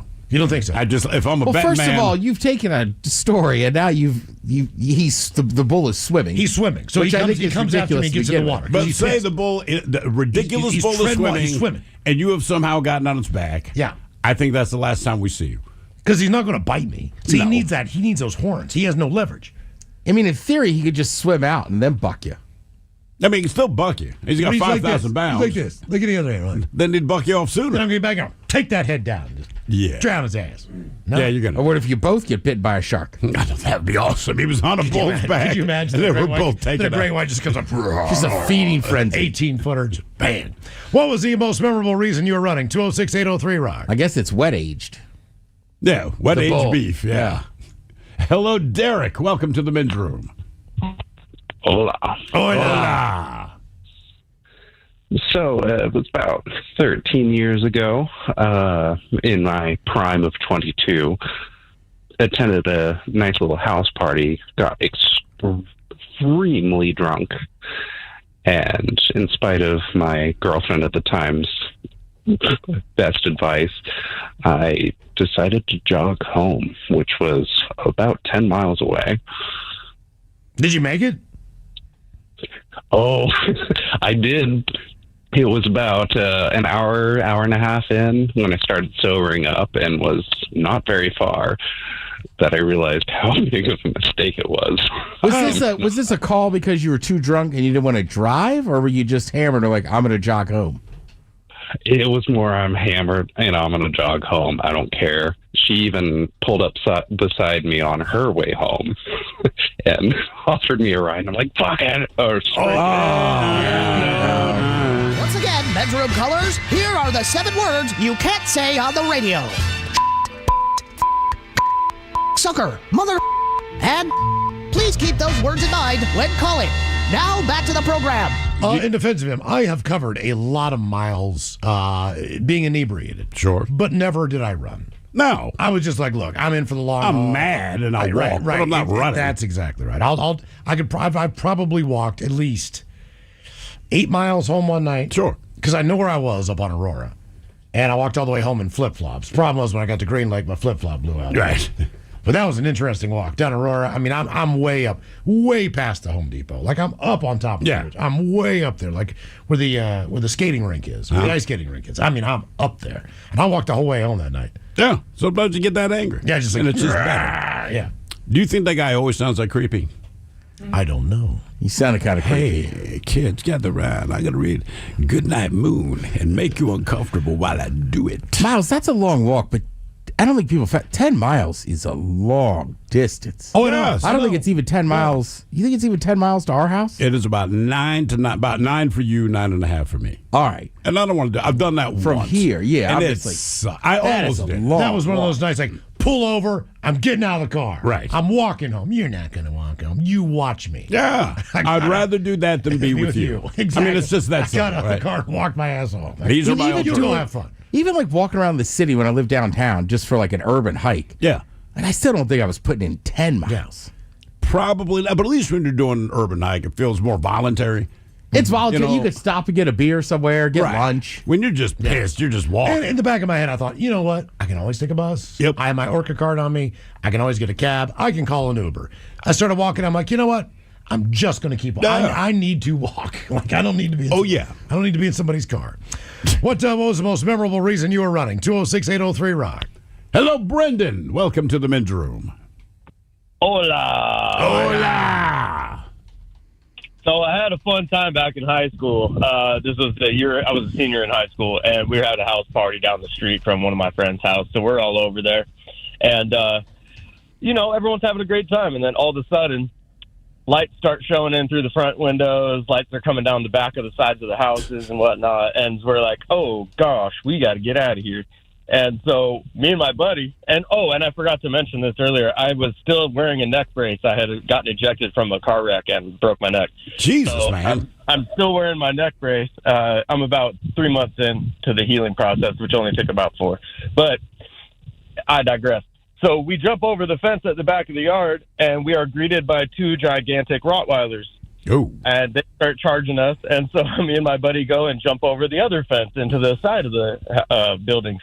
And we end up in a gigantic blackberry patch full of brambles and whatnot. So now we're crawling through thorns. And then we realize we're in an apartment complex, and we're like, okay, great. So then we're climbing up these stairwells to hide under the stairs. And, it was quite fun. And then after a while, it kind of quieted down. And so we went to go back and get my buddy's truck. And as soon as we come out of the bushes, out of the apartment complex around the corner, the cop rolls around. And one of my buddies dives into a dirt pile from a construction site that's going on. And the cop sees, hits me with a light, and he's like, tell your buddies to come out. And I go, what buddies? And he's like, he's over the loudspeaker. He's like, I'm not stupid. I saw him. And so we all come out, and he goes, hey, just so you know, you guys are cool. You guys, I'm guessing you just came from that party. He said, go back to that party, get your car, if you got a car there, because we're about to tow every vehicle there. And we were like, all right, cool. And so then we just kind of strolled back in, and then a couple of cops at the party confronted us, and we said, oh, no, talk to Sergeant so-and-so. He said he said we were good. And he's like, all right. But yeah, no, we ran out of there so quick, and then we had to run faster because there was mean dogs. It's amazing how much faster you can run when a dog is chasing you. Oh yeah, no, that's one of those situations where you're like, I'm not sticking around to see what's going to happen, And of course, there's 2 of them. There can't just be one Rottweiler. Never. That's not good enough. There never is. There must be 2. We were playing pickup basketball. Me and my buddy Leon, 2 other guys, whatever. Baltimore alley, shooting hoops. There's a basketball net there, but the alley's on a bit of a slope. So every once in a while, the ball rolls off the court, rolls down this hill. No big deal. Leon would always run down, grab the ball. One time it bounces bounces over this fence. Leon's like, yeah, man, I got it. And he starts climbing the fence, and we just hear, there's 2 pit bulls and a Rottweiler. And Leon looks at them, looks at the ball, says, game over, fellas. That was it. No problem. We're like, we get it. F it. We're done. Jacksonville Sheriff's Office mounted officers chased down 25-year-old Jordan Wilson on Tuesday after he allegedly handed off illegal drugs. Officer Casey Hare, riding her horse Nash, spotted Wilson making a suspicious transaction, and along with 3 other mounted officers, began pursuit. Get that bad man, Nash. Hare can be heard encouraging her horse. Get that bad man. On body cam footage. That's what she said. Okay. Wilson attempted to flee on foot across a busy street and through parking lots. But officers warned him he wouldn't be able to escape. Bro, you're not going to be able to outrun us on a horse, Hare told the suspect. Chase lasted, believe it or not, about a quarter mile. So isn't that what they run at Emerald Downs? Quarter mile? That's a quarter mile. Well, they have the short races where they just come down the stretch. Is that it? It's like 1,300 feet. That's it? They got the quarter mile races. Where basically they just start at that down the stretch. Yeah. The chase lasted a quarter mile before he finally surrendered, drenched in sweat, and was taken into custody. He was charged with resisting an officer without violence and has since been released. They later posted about the pursuit on Facebook, saying, "Our mounted unit doesn't just horse around when it comes to crime." Oh, see what they did there? Department gave a special mention to Nash's fellow crime-fighting steeds, Jax, Judge, and Duke, for ensuring justice was the main MA&E priority. Wow. Sounds like they took the blinders off and got a bit of crime. Thank you, Ted. Is that what the thing in the horse's mouth is? A bit. Yeah. Yeah, just a bit of crime. Our question, what was the most memorable reason you were running? 206-803. I've got equestrian jokes. All right. Everybody does. I didn't expect yours. Yeah. Well, it's a lot like a steeplechase. Wow. Hello, Robert. Welcome to the men's room. We need a stall on this call. Hola, boys. Hola. Purging stall. So I got a Northwest story for you. All right. When I was a kid, we had a place on Woodby Island, and we would play on the beach. The neighbors got a St. Bernard puppy, and puppy was the sweetest thing. Everybody played with it. We knew the dog intimately. So we come back. Just so you know, hey, man. Well. All right. Don't make it weird, man. So I got some peanut butter. Went on over to his house when he grew up. Yeah. So in any case, so the next summer we come back, and this dog was the size of an elephant. And to give you an idea how big it was, they got a queen-size bed for it to sleep on. Jesus. Dad, damn. That's what I sleep in. Right, that's what I sleep in. Yeah, we do. It's like, Jesus. Sometimes with another person. We go to greet the dog, and the dog has now decided that he owns the beach, and he doesn't like us anymore. So the dog starts growling and pawing and, all of that sort of stuff. And he has a mouth that could put your head in it. So I get the idea real quick that this isn't a healthy situation. So I start running down the beach. Well, there's a long dock on the beach, and it's about 6, 8 feet off the ground.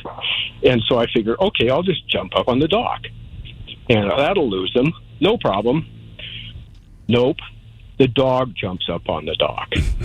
So this dock goes out into Puget Sound. So I'm looking, I got no other way to go. So I'm hauling ass down the dock, and the dog is right behind me. And remember, this thing is, I'm not kidding you, as big as an elephant and meaner. So I get to the end of the dock. It's kind of like, well, what are you going to do? So I look around. I figure, okay, I'll just jump in the water. That'll solve that. I jump in the water. The dog jumps in right behind me. Come on.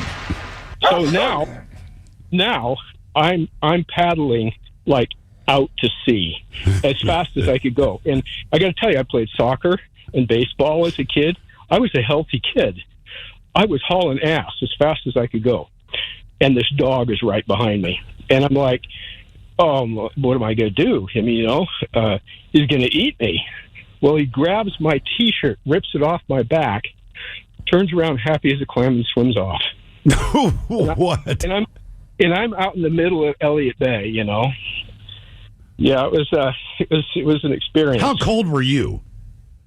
Well, it was summertime. And but how cold were you? It's not warm in there. Well, to tell you the truth, I wouldn't have known the difference. Just so much adrenaline. So when the dog swims off with your shirt, I'm assuming it heads back to the beach and saunters off. How long did you wait before you swam back to the beach? Not all that terribly long. I mean, I was out there for a little while, but I could see that he'd kind of lost interest. He wanted my T-shirt. Okay. Okay. Did you have any more interactions with that dog? Not really that I remember after that. Yeah, I'd have been good after that. Yeah. Like, that's okay. After that. Yeah. Our question today.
This is the mighty 99.9 KISW and KISW HD1 Seattle.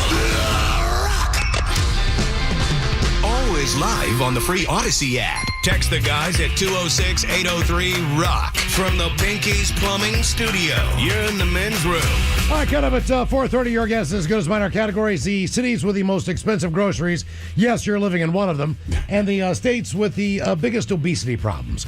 Your guess is as good as mine. Coming up at 4:30, right after emails on our question: what was the most memorable reason you were running? 206-803-ROCK. Hello, Adam. Welcome to the men's room. Hola! Why are you running? Well, back in the day when I was in the military, I was stuck on a top secret post. Everything was kind of lame duck. So if you wanted something hot, you had to go off post. So me and my buddy Mike decided to go into Juarez, Mexico. And this is before it was like burger capital of the world. And so we decided to go to a whorehouse. And, yeah, there's that. Yeah, and then, why not? You're there. Well, we're in Rome.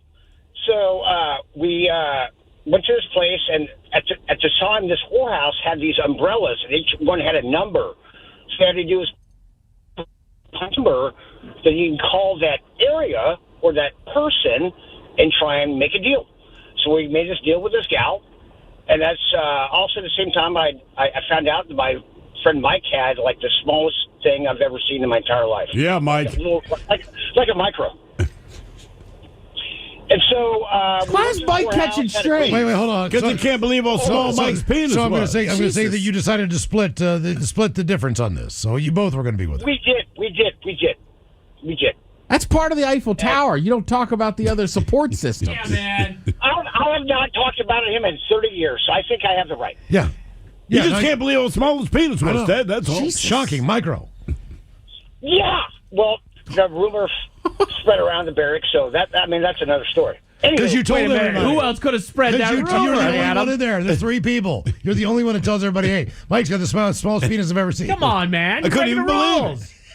Hey, if I can get more, he can get less. You know what? I don't care. Okay. I was in the military. Young. So anyway, we hit this place, and I go to take a shower, and I was the only guy that strapped up. He did not. And so I went to take a shower, and all of a sudden I hear yelling in the room, and Mike is beating the ever-living S out of this gal because she was going through our wallets to steal our military ID and cash. And so he retrieved them both. In his particular room, you had a camera that shows inside and outside. So everybody got to see his teeny tiny penis.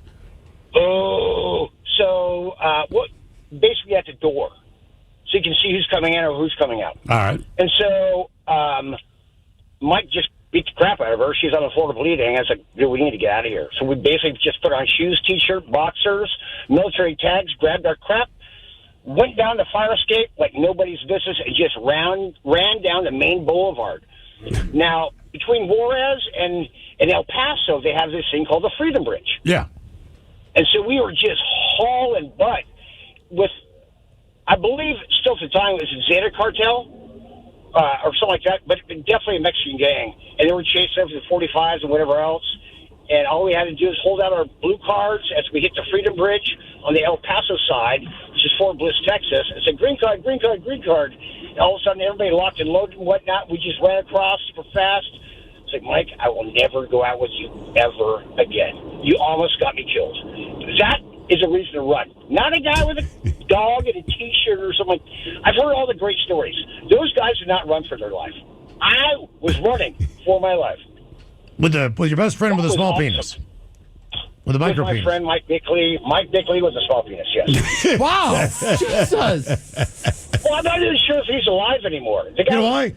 Because his penis was so small, he just couldn't take it anymore. Yeah, he died of a small penis. Yeah, probably. It's like, you know what, just jump off a bridge. It's never going to turn out better for you. So. For the record, of my friends that have seen my penis, don't wait 30 years and go on a radio show and talk about it. Yeah, talk about it now. Yeah. Call us now and tell us about Ted's penis. We were in the Army together. Yeah, you know how Adam's got your back. He's stabbing you in it. Well, look, man. Yeah, right. Obviously, this Talking guy's back there. penis was so small, like it is stuck with him. Damn, I man. am chased by a Mexican gang. I'm at a whorehouse, but honest to God, The only thing I his think penis, it's just so small. The whole thing, man. It's like it's not that he just has a small penis, but it was small enough to where he actually felt the need to remember it and tell So, everybody. okay, so the clip we play for birthdays, your penis is too small. Oh, yeah. All right? Yeah. That conversation goes on for about 3 minutes. She continually says the same thing. Your penis! Your penis! It's too small. For like 2 minutes screaming in the Oh, yeah. phone. She's sitting in her car. So she's like telling Edwin why she doesn't want to date him anymore. And it's because it's I think she was talking to his buddy Mike. I guess maybe that's where Mike is. What was the most memorable reason you were running? 206-803-ROCK. I mean, that story was insane, but I just can't get over Mike, this poor Mike guy. Because this is part of his memory. Right. Yeah. A Mexican gang. Or a Mexican. Side note. His penis was just so tiny. I got to tell you. I mean, just so tiny. A similar situation happens. We go to Juarez, right? All right. From El Paso. Cross the Freedom Bridge, go to a whorehouse. Or a house of ill repute. Yes. I'm going to the whorehouse. I'm getting a girl, and I'm going to the room by myself. Right. You guys, I hope will do the same. Now, if you guys want Boys, don't want to be there. get some kinky stuff in between you guys, that's cool too. I don't care. I'm just going, and I don't care about the size of my micro penis. It's not that. I just want to hook up with a chick.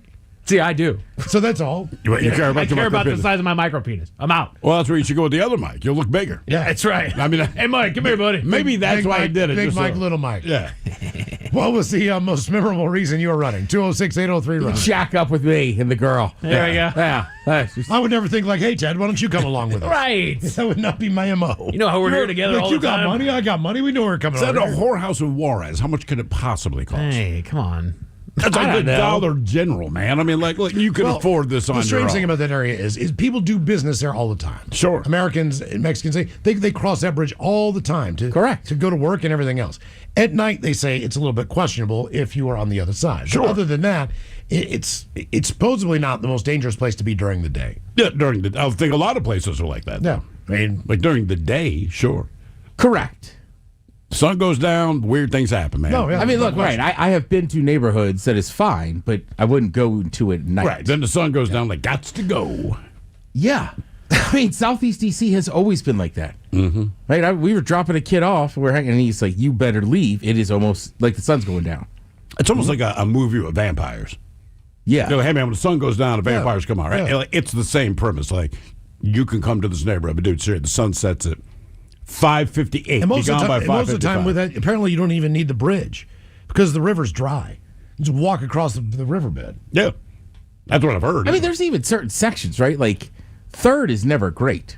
No. But if it's between midnight and 3 a.m., you certainly don't want to be on 3rd down there in the middle of Seattle. I agree. Yeah, there's a McDonald's with a walk-up window only for a reason. Mm-hmm. You can't even go in there. I can't even believe that place is still open. What was the most memorable reason you were running? 206-803-ROCK. I can say with pride, I have never, ever been to that one. I've been in there once when we first moved here, And it seemed sketchy when I rolled in, but it's during the day, whatever. And I'm like, man, this is actually reminded me of most of the McDonald's in Baltimore. It did, but there's no other places in Seattle that remind me of that. So kind of blew my mind. And then the longer we lived here, the more I realized, like, oh, yeah, okay, you don't go there for food. Look, you go there to make a transaction. Not for food. Every time we get DoorDash from McDonald's, that's where it's coming from. Oh, yeah. So somebody has to go and pick that up. Well, it's nothing against the McDonald's. Yeah. McDonald's is fine. It's not McDonald's. Yeah. It's that location. Right. I'm not saying the nuggets are still nuggets.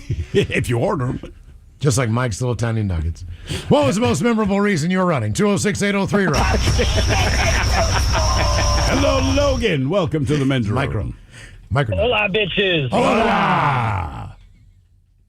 All right, so my story is a couple of my friends and I were camping up in Greenwater, and all right, we were camping in a little pop-up trailer. Anyways, we were sitting around the campfire, and my sister was with us, and she brought up the fact of what if bears come around, and so we were drinking and we just kind of chatting it up, saying, no, it's not going to, there's no way that's going to happen, you know. And so our other buddy, he decides to go fishing in a creek, and it's pitch black, dark out, probably midnight, so I don't know why he decided to do that. But sure, he was sober. We just hear, yeah, well, he screams at the top of his lungs like he was about to get mauled by a bear. And so we were just talking about it, and so we had it in the back of our mind. We ran faster than I think we've ever ran before, trying to get to him. And, you know, we were running into trees and falling over, you know, not sober. And by the time we get to him, he says that he just saw a raccoon. And oh, Jesus, dude. Yeah. Well, what was your plan? Say it was a bear. Now you've shown up to help your buddy. Now what? Well, we had our guns on us. We just had pistols. Okay. It probably wasn't the smartest thing ever, but, you know, it was just one of those things where looking back, it was just, man, I've never seen my other buddy Connor. He's a good fan of the show, but I've never seen him run faster than that night. From a raccoon. Man. Mm-hmm. Well, no, it was his brother that screamed, but he was, you know, running with us trying to get to him. But well, sure. Man, yeah. Don't scream like that from a raccoon. By the way, we're talking about micro penis. Yes, we were Mike's. It makes me think about Mike Rowe. From Dirty Jobs? Yeah. No chance. I'm not saying whether or not he has a micro penis, but I'm saying if I went to school with a guy named Mike Rowe, his nickname would be Mike Rowe Penis. There's no doubt about it. I'm just saying there's no way he did not go through junior high or high school without people calling him Mike Rowe Penis. Mike, when we were in Baltimore, before he blew up, he would do a Sunday morning real estate show. Oh, really? And he would basically like, I'm Mike Rowe. Look at these wonderful homes that are now being built in Newcastle or whatever that was, Newtown near Newtown near Owings Mills. Mm-hmm. And he would just go and tour homes every morning, drinking a cup of coffee. Like that's how I knew Mike Rowe. He also did QVC. Yeah. And if you get the chance, watch it because he's still was on the same Overnight. person, right? He's still kind of snarky, and they just give him this garbage to sell. And I can't. Was it a lava lamp or it wasn't a lava? It doesn't matter. It was something. There's some but great reels of it. He was trying to sell something, and he's doing the best he can. You can tell he doesn't want to be there. He is Mike Rowe. We just don't know him yet, but he's like, and this lovely whatever the hell it was, blah blah blah. He's talking about it, and he touches it, and he's like, God damn, that's lava hot. I mean, like he was the worst guy, but the best guy ever on QVC. What was the most memorable reason you were running? 206-803 Rock. For the record, it is a very small percentage of men that actually have a micro penis. And a very small. How do you know this? Did you just look this I up? just Googled it. I had to find out. Well, you Okay. don't know if. Hold on. Let me guess. From a medical standpoint, that it was in fact a micropenis. I'm going to guess the percentage in the U.S. or worldwide. What do you got here? What are your stats? What is the definition of a micropenis? Jesus.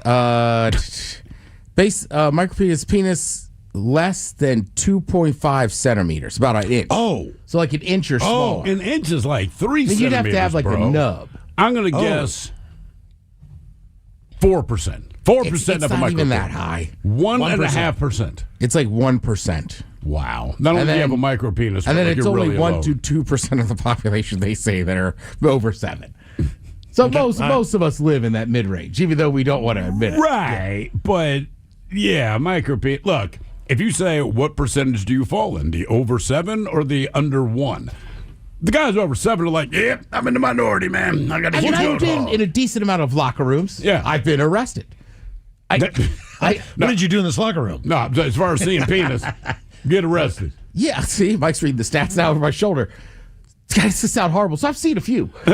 Right, but like, I've seen my fair share of penis. And you could tell who's got bigger ones and smaller ones, but I don't know that anybody's was small enough that I went, God damn. I've seen that. But would you say it out loud? Yeah. You can't say it out loud. When they're not, I don't want to get in trouble. When they're not excited either, you gotta leave a little room for excitement. Yeah. Right, but there still should be a certain amount present. I will say this: when I had to do the shower in jail, right? Obviously, I'm self-conscious, and let's just call it what it is. I'm the white guy, right? But I'm like, well, it's jail. I guess it doesn't matter. And I mean, one of the biggest swolled up dudes I've ever seen in my life, and he kept the little wash rag over his junk the entire shower. Why? Because it was tiny. I don't know. It had. He probably thought you were going to be a checker. Yeah. I think it had to be that tiny because he was so massive. You should have asked, bro. Excuse me, sir. Look, Was he he had like on tats. steroids or something like that? He had tats on his face. Like I wasn't about to talk to hardly any. I talked to a couple people. Yes, no. That's about it. One of those tats say micro penis. I just don't look down. It boggled my mind because I just assumed I'd be the guy that they'd be like, "Oh, he's got a tiny one." Then you put your hands on your hips, My vision of you is coming out of there like weird signs, like the chicks can't hold their smoke. Like, that's like, like you got like 5 new friends. Like that's what I've seen you talk to everybody. I cannot imagine like coming out of there with like 4 new numbers, Right. 4 new Schmoozes bugs. his way through it. Yeah, exactly. Baltimore Central booking, and that jail was awful. That is a different story. Oh yeah, right. Like the one guy, right? I said, "I'll trade you for your drink." You ain't eat much. I could tell you like to eat. Scared, huh? Yes. Do you want to trade? I'm thirsty. All right, fat boy. That's more of what it's like, Miles. Jesus. All right, fat boy. You're gonna degrade me, man. We're both in I here. know, right? Like, come on. Damn. Or you're in a room with 20 dudes, and then because this jail also had a jail on it, right? Not just central booking. So then the dudes that are in there, I forget the name, but like they clean stuff or whatever. So they come in, and again, at this point, there's 20-some people in this room. There might be one other white guy. Yeah, but you said he was so hood that all the brothers who he was dropping the N-word. Nobody cared. I'm not speaking. You didn't try? His brother comes in and goes, "Hey, guys, let me give it a try." Hey, fellas. When he goes, "Brothers," everybody turns around. Now, the white man, and I didn't disagree with him about drugs and stuff, but in my head, I was like, it's like, you're the only white man. You're the only white man. Oh, no. Like, I'm going to die. That white devil right there. There's a wolf amongst us. What was the most memorable reason you were running? 206-803. Like, no, I'm a domesticated dog. Right. It's not me, fellas. And he's got a bigger penis than Swole Bro. Swole, I know. Swole Bro. That's why I was like, well, I can let my thing hang. Swole Bro's scared. See that guy over there? Small penis. You should have pointed out. Look at That him. guy right there. Put a washcloth over the entire He time. ain't got nothing. Can you imagine showering, hiding it the whole time? I would go toe to toe with any man. Show me what you got, brother. What you got, man? Yeah. You know, teeny tiny bit. Or you'd have been surprised, like, oh, damn. Like a lasso. Yeah. It made me feel better. So honestly, I was so uncomfortable. My one little victory in jail. That's right. Big brother with a little penis. That's right. Back down, man. Like what you see, taking a victory we can give it. Well, here we go. Largest penis I've ever seen was a 5'3" Venezuelan dude. He walked into a shower and it hung down to his knee. Oh, his height. Okay. It was shockingly large. I can still picture it. 5'3". Thanks for the text. Proportions wise, yes, that looks massive. Yeah, but still. Richard Sherman's tall. Right. And still is not proportional. No. Yeah. Brother says he's got a walking stick. Looks like a Gandalf with that Old damn man winner. I couldn't turn my head quick enough. Just God, Jesus. That's a lot of penis. What's up, Sherm? That's why he played with confidence. Oh no, He was a confident player. That's why he talked all that trash. That wasn't his arm up there blocking the pass. Just threw that thing He out. swatted it down with his penis. Right, it's like Indiana Jones out there. Grabbed it with one hand. The penis catch. Yeah, exactly. Part of NFL legend. Picked the ball off and ran it back. Picked off. Sherman's penis. The Sherman tip. The Sherman tip. That's the name for it. Most famous play in Seahawks history. The Sherman tip. Didn't even use the whole thing. He kept his arms by his side and everything. Caught it with his arms. Well, he had to folded. land. Throw it. Oh, man. We're going to get a phone call. No, we're not. Yeah, from Richard Sherman. Like, Hey, keep it thanks, up, guys. bro. Thanks for talking. This is awesome. Thanks for talking about coming over to my sports bar. Everything's on me. Oh, God. Hello, Alan. Welcome to the men's room. Hey, gentlemen. Afternoon. Average penis-sized guy. I hear you. Welcome to the club. Like you're not like Mike. Other Mike. Just quickly, I am as round as a peanut butter jar. But also, you can get a bidet for about $40 mounted to your toilet. You don't have to go spend a lot of money. I'm getting one on Wednesday. Pinky's Plumbing's hooking me up. As soon as it gets here from Amazon. Supposed to be here today. Okay. I can't wait. Anyway, I'm going to go to the toilet paper free lifestyle. Yeah, exactly. I got mine just before the pandemic and the toilet paper shortage of 2000. And you've had a clean ass for 5.5 years now. It's awesome. Anyways. I wear my underwear twice in a row. I got to run the Olympic torch in 2000 in Tahoe by the fact that my stepdaughter, my middle stepdaughter, who is absolutely everything about a middle child that you can, every cliche about a middle child, she's that. But she got to write a paper about who she admired, and she wrote about me, and her paper won at school, and so I got to run the Olympic torch in Tahoe in 2000. What? So that was pretty cool. Yeah, Everyone else getting that's chased by incredible. dogs, snorting bulls. Is it heavy? No, it's not. And the really sad part about it is, you got the torch and you want to run really fast, but you're only running a kilometer, and they've got it set for like 8 minutes for a kilometer, which is just above a walking. Well, my thing is that's just not a normal running posture with your arm above your head. I would get tired, I think. Yeah, but you get to keep the torch, which is pretty cool. It's $2,000. No way. Yeah. So it sits in my living room as kind of an honor to her, actually. Now, could you light it? I mean, what kind of fuel is it? It's a little butane cylinder inside, and you light it from the next person when you trade off. Yeah, but could you get upstairs? We're saying you right now. Could you go on the deck and light your grill with it? No. All right. It's a one-time thing.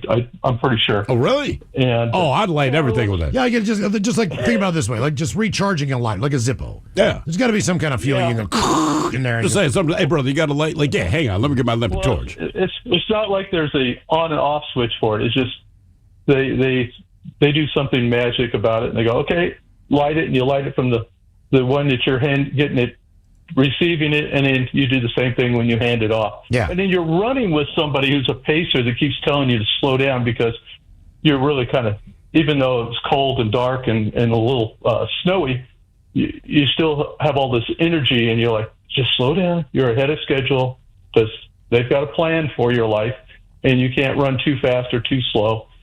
All right, have you ever heard of anyone injuring themselves, like tripping and falling Or catching their hair on fire? Any of that? No, I don't think so. I'm sure it happened. Usually, we had a group of people that were, in my group that, you're running it for, only 8 minutes. So you're in a group of maybe 8 or 9 people. Okay. And you guys are going to be the group that's going to run for, 4 miles, basically. That's pretty cool, though, man. When I was up at Whistler, that was one of the coolest things. To get the rings down below in the village. Yeah. They've got them up on the mountain where the downhill happens. In both those places, I'm like, this is too much. The actual Olympic ring. Yeah, I mean, it's definitely it's one of those things where you stop and you go, I need a picture in front of Yes. this. This is cool. Well, let's see here. Your guess is as good as mine. Count of the categories are groceries and obesity. And we've got your emails on the way next from the men's room at KISW.com.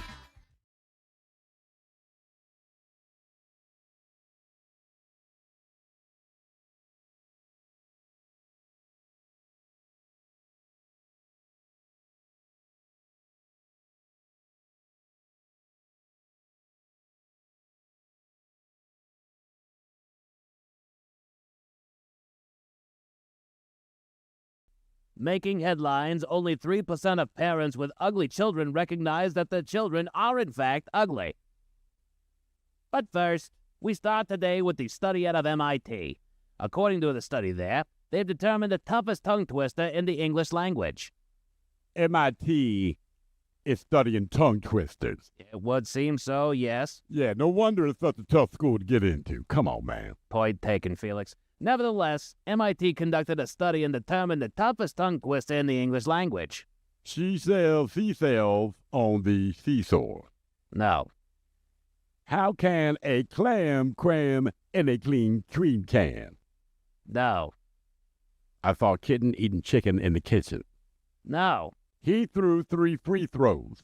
No, none of those, Felix. According to the folks at MIT, the toughest tongue twister in the English language is pad kid poured curled pulled cod. Pad kid poured curd pulled cod. Man, that's easy. Pad kid poured curd pulled cod. Come on. Pad kid poured curd pulled cod. Yes, that does seem too easy to be the toughest tongue twister. Yeah, man, what's that thing you say every day before we go on the air? You mean my vocal warm-up? Yeah, something about Betty. Betty bought some butter, but she said this butter's bitter. If I put it in my batter, it'll make my batter bitter. So she put a bit of better butter in her bitter batter, and it made it bitter batter better. So 'tis better Betty bought a bit of better butter. See, man, that's a lot tougher than pad kid poured curd pulled cod. Not according to MIT. Betty Butter might be tough, but not the toughest. You ever hear about Betty Botter's baby brother, Bobby? What?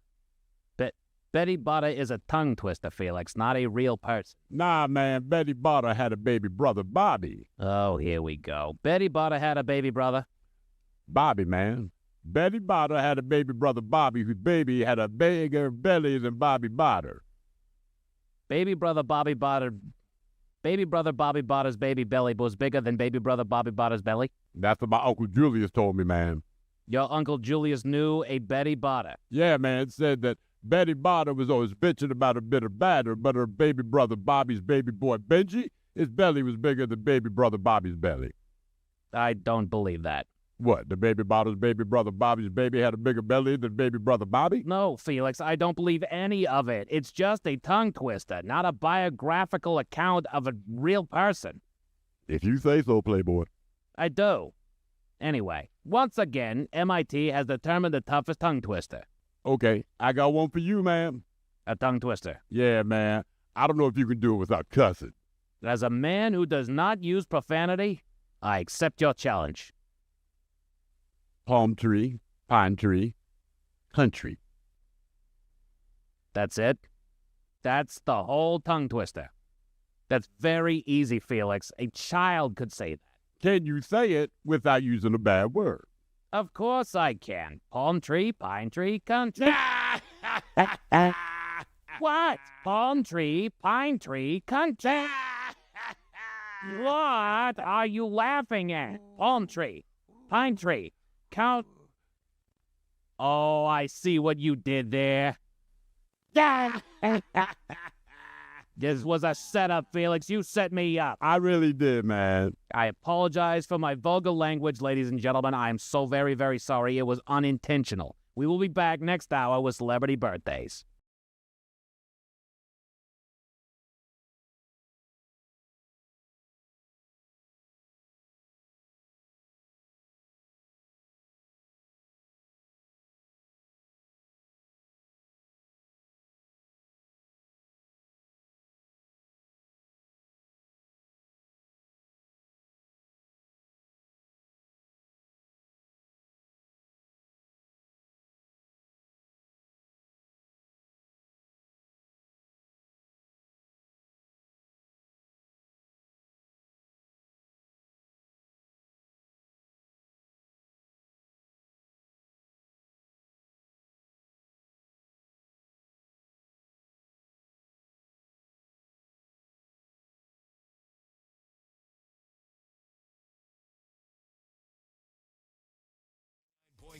KISW. We return to the men's room with Miles and Thrill. Categories: the most expensive cities for groceries and the states with the highest levels of obesity. Coming up with your guess is as good as mine. But first, time for a few emails to the men's room at KISW.com. You've got mail.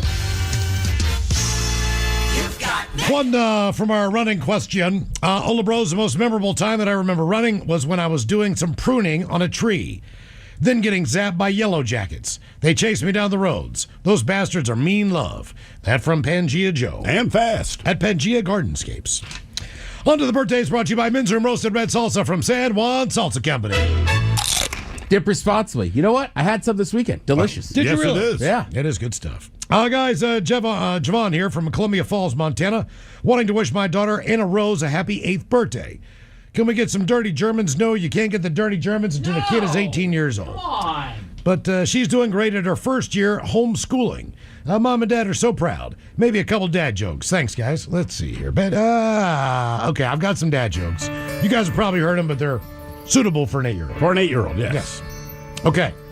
Why are peppers the best at archery? Why are peppers the best at archery? Wait, hang on. Why are peppers the best at archery? I don't know. They have an arrow. All right. Why did an old man fall down the well? Why did an old man fall down the well? Ted pushed him? No, he couldn't see that well. What did the 3-legged dog say when he walked into the saloon? I don't know. I'm looking for the man who shot my paw. Come on, these are classics. What do you call an illegally parked frog? What? Toad. What did one plate say to the other? What? Dinner's on me. Tell me the dog what again? What did the 3-legged dog say when he walked into the saloon? I'm looking for the man that shot my paw. All right. God damn it, I'm going to use that one. Oh, dudes, first off, how about the Mariners? I thought I would give a birthday shout-out a try. It's my 35th trip around the sun.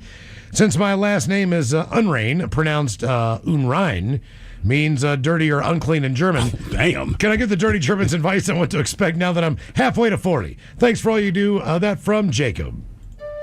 Yeah, stay under iron, particularly below the pants, you know. Yeah, unless it's that fun time of the month or the week. It's depending on how much time you have fun.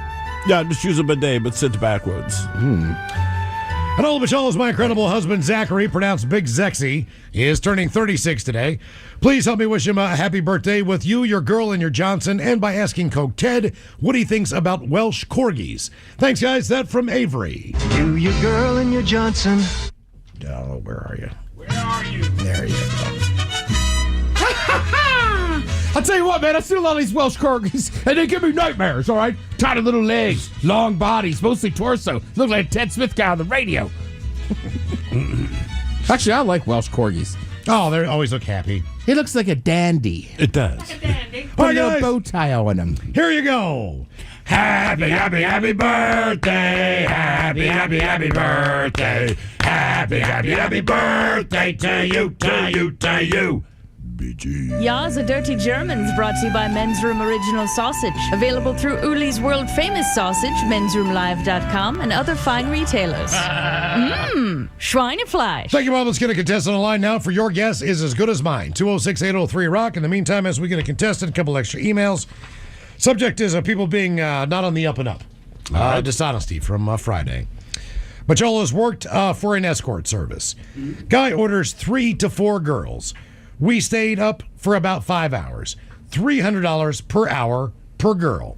He was a regular, so he was approved to pay by checks. But he had stolen the business checks from his job and skipped out of town the next night and disappeared. None of us got paid. Thanks for the groovy rock. That from a Name Withheld. Yeah, damn. One more on being sketchy. I mean, yeah. I think that's part of the business, isn't it? Yeah. Old boys, years ago when I started my current job as an IT support technician at a medical manufacturing company, an engineer told about an event that happened around this time. It was about a new employee that he works with. Now, at this point, he has been working with him just a few weeks. And he asked the new guy, could you take out the trash? The guy left, but never returned. So when my buddy went to go look for him, he found the trash can standing next to the dumpster. The can was full of trash, but the guy was nowhere to be found. Here's the kicker. He left his backpack, wallet full of cash, keys to his car, and house at his desk, and obviously his car. My buddy went to the address on the driver's license and found him at his home.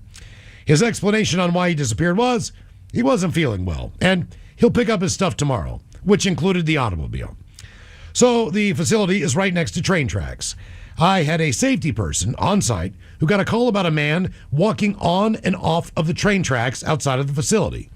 She had to go out there and bring him inside. He did not give her a reason while he was out there, but he got his things and he left.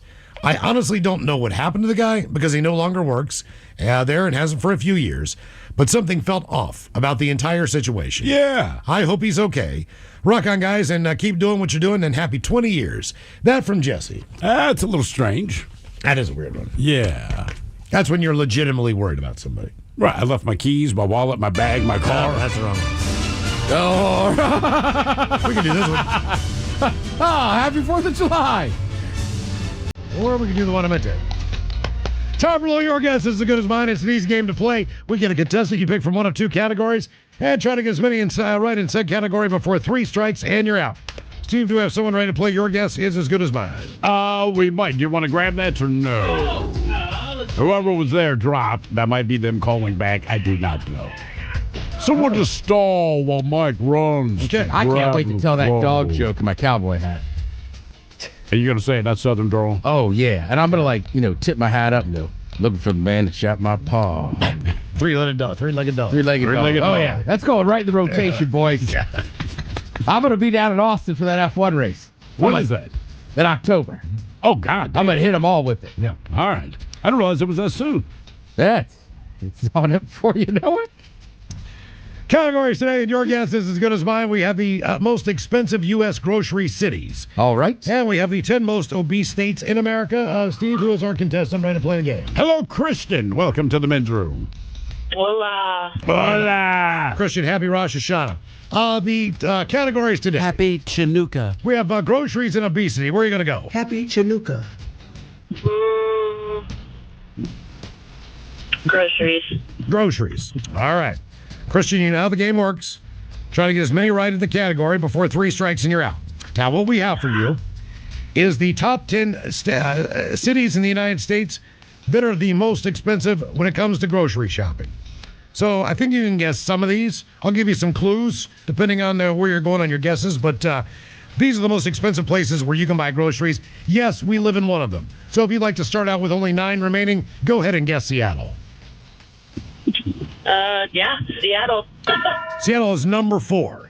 It is the least populated area that has the most expensive groceries. Least popular. Well, except for one city has less of a population, but it is geographically challenged as far as why. I can guess why. The groceries are expensive. But yes, we are getting hosed. Yeah. What's your next guess? Let's go. Is it cities or like states? We're talking cities on this category. Look, if it's me, I would guess probably New York, Honolulu, San Francisco. Those are my 3. I would put like maybe Anchorage in there. I had Anchorage on my little cheat sheet there. Sacramento? Is that going to be the guess? Yeah. It is actually number 10. Oh, son of a... Damn. Yeah, what made you guess Sacramento? Because you probably lived there. No, I actually live in Washington, but I'm assuming because California, it's expensive. But that would not be the first city in California that I would guess on being expensive. But you were right. I mean, it's not legendarily expensive. Actually, it's one of the cheaper major cities in California. Oh, no way. Yeah, way. Like you would have thought. What about Austin? Austin, Texas. Not on the list. Think major cities, Christian. New York City, San Francisco. Big cities. Okay, well, let's do New York then. Okay, New York is number 3. You've gotten 3 out of the 10 correct. New York, Seattle, and Sacramento. Sacramento, sorry. That one just throwing me off. It was the one I thought no one would get, and you guessed it, of course, first. Yes, naturally. I would guess again L.A., San Francisco, Honolulu, and or Anchorage. Yeah. Yeah. Let's try Anchorage. Okay, don't listen to us. Oh my gosh. That was Ted's idea. I'll tell you what. If you get any right in the top 20, I'll give it to you, since you seem to be challenged here from a standpoint of Yeah. figuring stuff out. A little bit, yeah. Long day of work. It does that to you. Mm-hmm. 2 strikes. You get any in the top 20. San Fran, I mean, yeah, I would just say a major city. I'm going to give you a hint, Christian. Think about cities that are big, like big cities.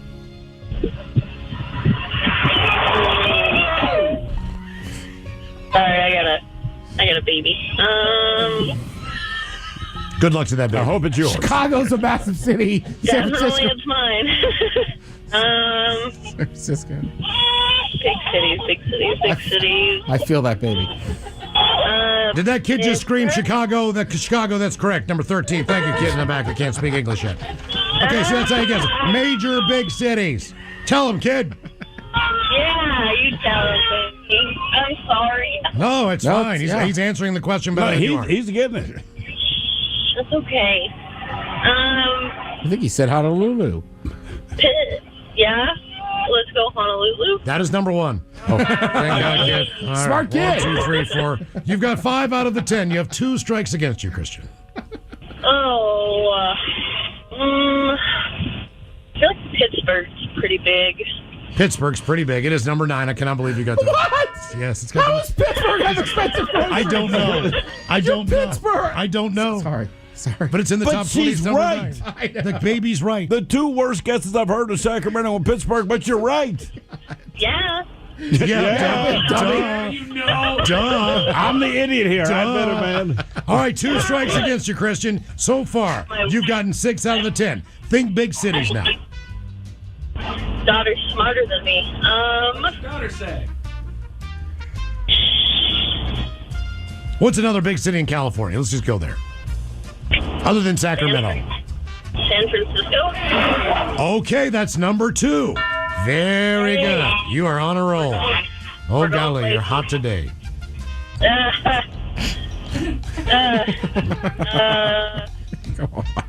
Washington, D.C. That's pretty big. That's number 7. Good Thank call. you. Very All good. right, All all right. right. I like the way you're thinking now.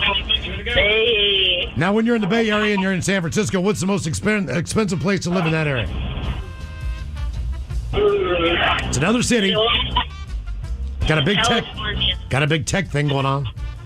I don't know California very well. Most expensive real estate in that area, other than Monterey. I wonder, did I say L.A. already?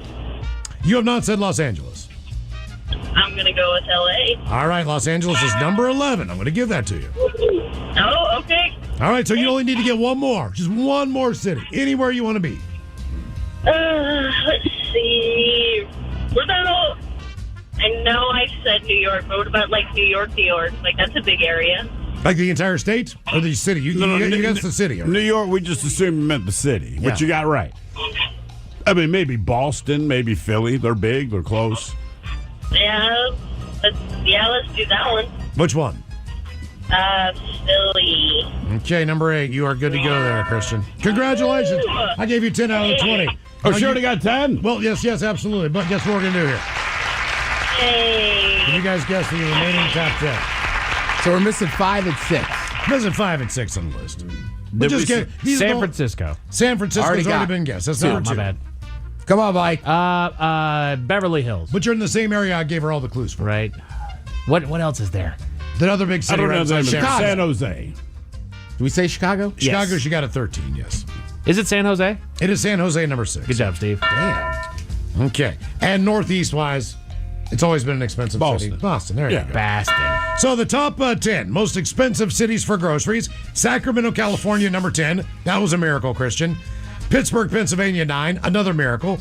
Followed by Philly at 8. 7 is D.C. San Jose at 6. Boston 5. Seattle 4. New York 3. San Francisco 2. Honolulu is number 1. And based on some of her guesses, in spite of getting them right with Pittsburgh and Sacramento, some of the other suggestions were Minot, North Dakota, Hump Tulips, and Yelm. Okay. They're like, why not? And Roy. Just so you know, the 20th most expensive is Raleigh, North Carolina. Really? Miami is 19 on the list. 18. The 18th most expensive city to buy groceries in the United States is Spokane, Washington. What? Damn. There's got to be something with the state's taxes. Yes, Yeah, a lot of it has to obviously. do with I state mean, what taxes. in the hell is going on? Anyway, coming up, we'll drink and toast with a shout of the day at 5:08. You are listening to the Men's Room.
Making headlines, only 3% of parents with ugly children recognize that their children are in fact ugly. But first, we start today with the study out of MIT. According to the study there, they've determined the toughest tongue twister in the English language. MIT is studying tongue twisters. It would seem so, yes. Yeah, no wonder it's such a tough school to get into. Come on, man. Point taken, Felix. Nevertheless, MIT conducted a study and determined the toughest tongue twister in the English language. She sells seashells on the seesaw. No. How can a clam cram in a clean cream can? No. I saw a kitten eating chicken in the kitchen. No. He threw 3 free throws. No, none of those, Felix. According to the folks at MIT, the toughest tongue twister in the English language is pad kid poured curled pulled cod. Pad kid poured curd pulled cod. Man, that's easy. Pad kid poured curd pulled cod. Come on. Pad kid poured curd pulled cod. Yes, that does seem too easy to be the toughest tongue twister. Yeah, man, what's that thing you say every day before we go on the air? You mean my vocal warm-up? Yeah, something about Betty. Betty bought some butter, but she said this butter's bitter. If I put it in my batter, it'll make my batter bitter. So she put a bit of better butter in her bitter batter, and it made it bitter batter better. So 'tis better Betty bought a bit of better butter. See, man, that's a lot tougher than pad kid poured curd pulled cod. Not according to MIT. Betty Butter might be tough, but not the toughest. You ever hear about Betty Botter's baby brother Bobby? What? Betty Butter is a tongue twister, Felix, not a real person. Nah, man, Betty Botter had a baby brother Bobby. Oh, here we go. Betty Butter had a baby brother? Bobby, man. Betty Botter had a baby brother Bobby whose baby had a bigger belly than Bobby Botter. Baby brother Bobby Botter's baby belly was bigger than baby brother Bobby Botter's belly? That's what my Uncle Julius told me, man. Your Uncle Julius knew a Betty Botter? Yeah, man, it said that Betty Botter was always bitching about a bit of batter, but her baby brother Bobby's baby boy Benji, his belly was bigger than baby brother Bobby's belly. I don't believe that. What, the baby Botter's baby brother Bobby's baby had a bigger belly than baby brother Bobby? No, Felix, I don't believe any of it. It's just a tongue twister, not a biographical account of a real person. If you say so, Playboy. I do. Anyway, once again, MIT has determined the toughest tongue twister. Okay, I got one for you, man. A tongue twister. Yeah, man. I don't know if you can do it without cussing. As a man who does not use profanity, I accept your challenge. Palm tree, pine tree, country. That's it? That's the whole tongue twister. That's very easy, Felix. A child could say that. Can you say it without using a bad word? Of course I can. Palm tree, pine tree, country. What? Palm tree, pine tree, country. What are you laughing at? Palm tree, pine tree, count. Oh, I see what you did there. This was a setup, Felix. You set me up. I really did, man. I apologize for my vulgar language, ladies and gentlemen. I am so very, very sorry. It was unintentional. We will be back next hour with celebrity birthdays.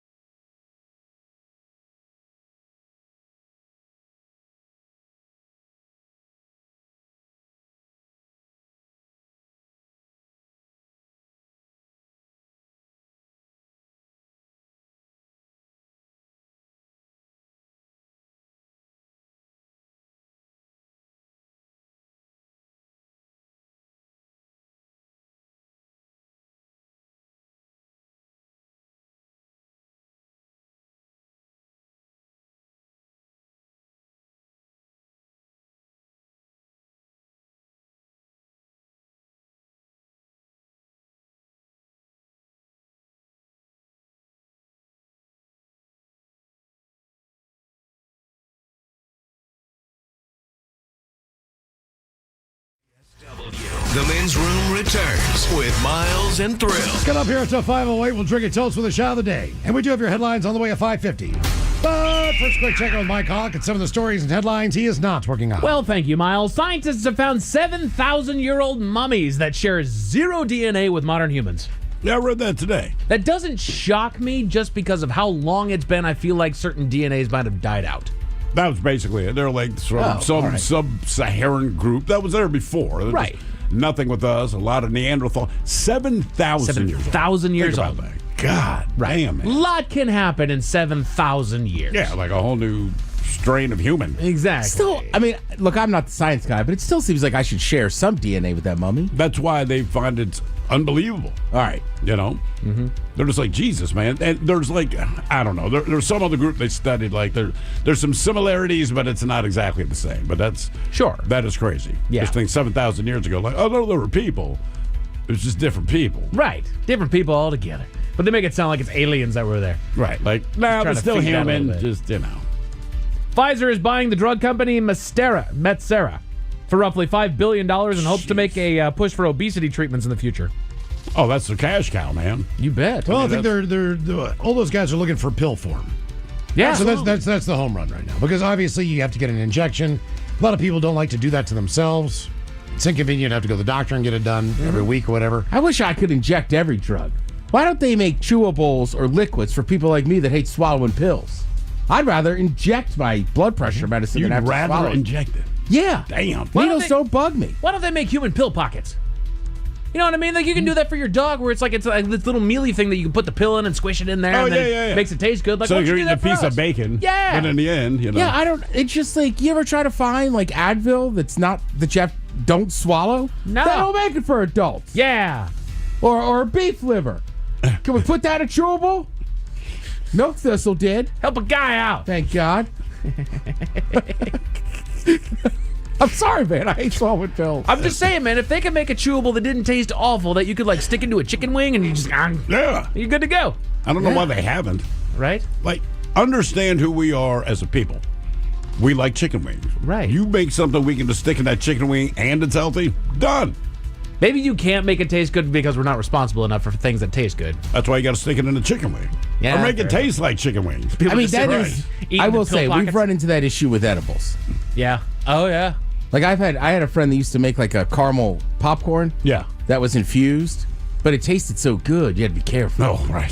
Especially with popcorn. Yeah. I mean, that's so easy. Just handfuls you forget. Yeah, you'll end up in a puddle. That's why I don't get chips or crackers or stuff like that. Like, man, I already can't control myself with that crap. Right. Oh, I'm with you. My buddy bought some like chocolate covered pretzels. No, chips that were edibles. Oh. So I took one bite and I'm like, just put them away. Got the salty sweet in there. Come on, man. Come on. With a side of high. Right. Make it taste not awful, okay? Jeez, Wes. The reading and math scores of U.S. high school seniors have reached a 20-year low. Yay! Look at us go. Shocking. We're doing it. Time to put your thinking caps on, boys. Time for the Merriam-Webster word of the day. As we just talked about the reading and math scores. It is a C word, careful, that refers to a difficult situation for which there is no easy or possible solution. A C word that refers to a difficult situation for which there's no easy or possible solution. I like conundrum, Miles. Well done. It's combustible. Combustible. Not even close, but all right. Good call, Ted. Cluster F. You're actually fairly close. It's catch-22. Ah, catch-22. Okay. Oh, it's got a number in it. Yeah. Right? I didn't even know that was a word. I didn't either. I knew it was a phrase. Yeah, but I knew it was a phrase. I don't know. That's actually recognized. Okay. Yeah, I know. We got I think conundrum was a good guess then. Conundrum was a great guess, Miles. I think the whole appreciate situation's combustible. Let's see. 'Cause I just had to look it up. Catch-22 refers to Joseph Heller's 61 satirical novel and the illogical, paradoxical situations that define the story. Okay. Yeah. Well, there you go. Yeah, I know it came from the book. I just didn't know it was recognized as a word. Right, they officially made it a word. Okay, interesting. According to a new study, UV light can disable airborne allergens in just 30 minutes. Cool. Okay. But how do you pull that off? Just, open your house to the sun. I mean, Yeah. Wear one of those masks. There you go. Oh, the red light thing? Whatever it is. You can turn into the Mandalorian. Oh, those are everywhere, dude. Oh, yeah. Mike's dog was doing it the other day. Yes, he was. You're kidding me. Your dog was doing what? Did you not see that? Red light therapy. Yeah, the red light therapy, man. No way. Why? Dog- Why is your dog doing red light therapy? Because apparently it's very good for it's good for everybody. Honestly, apparently, like everybody should use a little bit of red light therapy, Including your dog. Who told you this? Now, what does it do? I don't know. I don't know. Apparently, it does stuff. I don't know. Just positive stuff. Positive things. Okay. Hang on, I gotta find this. I know. Some of this stuff, I don't know, but if it makes you feel better, go ahead. Yeah, no, that's fine. I have nothing but to a prove. dog. Right. That's what shocked me. Right. Like I always keep saying, I read 2 months ago that drinking a green tea every day is good for you. So I keep drinking them. Now, I've changed some other things, so my numbers have been better. I can't prove it's the green tea, but I'm going to keep drinking them. Everyone keeps saying it. Yeah. They it can't works, be don't wrong. break it. Right, exactly, right. At the end of the day, that's what it comes down to. It's like in college, you're always going to see some that guy, and they go, oh, there you go. That is not a picture I expected to see today. What? Got the little sunglasses on. He can't look right into the light because it's bad for your eyes. No. But it's good for your skin, apparently. Did the vet recognize? No. Okay. Say no more. I don't know what was recommended, but it helps with inflammation. It helps the cells, apparently. That picture's awesome. It is. That is like a That's t-shirt why I brought it picture, up. man. I know. When I saw it, I was like, I don't know if he's really doing it, but it's awesome. That is great. He sits there for the entire time. Now, granted, he doesn't keep the glasses on the whole time, and he's kind of a pain in the butt to get to lay there. He just sits there and takes his red light therapy. Yeah, it helps with inflammation. I'll be down. Brings the inflammation down. A new study shows that about 90% of our daily life is spent on autopilot. What do you know? We're going through the day-to-day, just droning on. Yeah. I think sometimes that's why car accidents happen. People It's are got to just, space out. yeah, like I don't even know if they're that distracted or just space out and you're kind of. Yeah. If you're driving the same route home, right? Like you ever been really deep in thought and then it's like, oh, wait, I'm still driving. Uh-huh. Exactly. In a medical breakthrough, lab-grown brain cells restored the walking ability of stroke-damaged mice. Mice and rats get all the good luck. They do, man. They get all the good luck. Right, I'm just saying, like, oh, we found this in rats and mice. Like, okay. They also get free drug trials. They do get a lot of free drug trials. That's how they figured out Viagra. I don't know, all the mice have an erection. I like the one with cocaine. They were like, we think it's addictive that the one mouse just keeps going back. It's almost dead. Yeah. Guys got any more of that stuff? You think? No. Screw the cheese, man. I don't want the hungry. cheese. I'm not hungry for the cheese, man. I just want that right there. And now he's sleeping with all the mice. Oh, he's getting down. Yeah. He's just blowing through 8 balls. Charlie Sheen did. He's got tiger blood. Banging down 7-gram rocks. I got tiger blood. Let's see here. Today is the first official day of fall, which means let's have a little bit of fun with it. The Men's Room Top 10. The Men's Room Top 10. Yeah. So this comes from damselendure.com. I read that all the time. I know you do, so that's why I I don't want grabbed to it. say anything because I already know.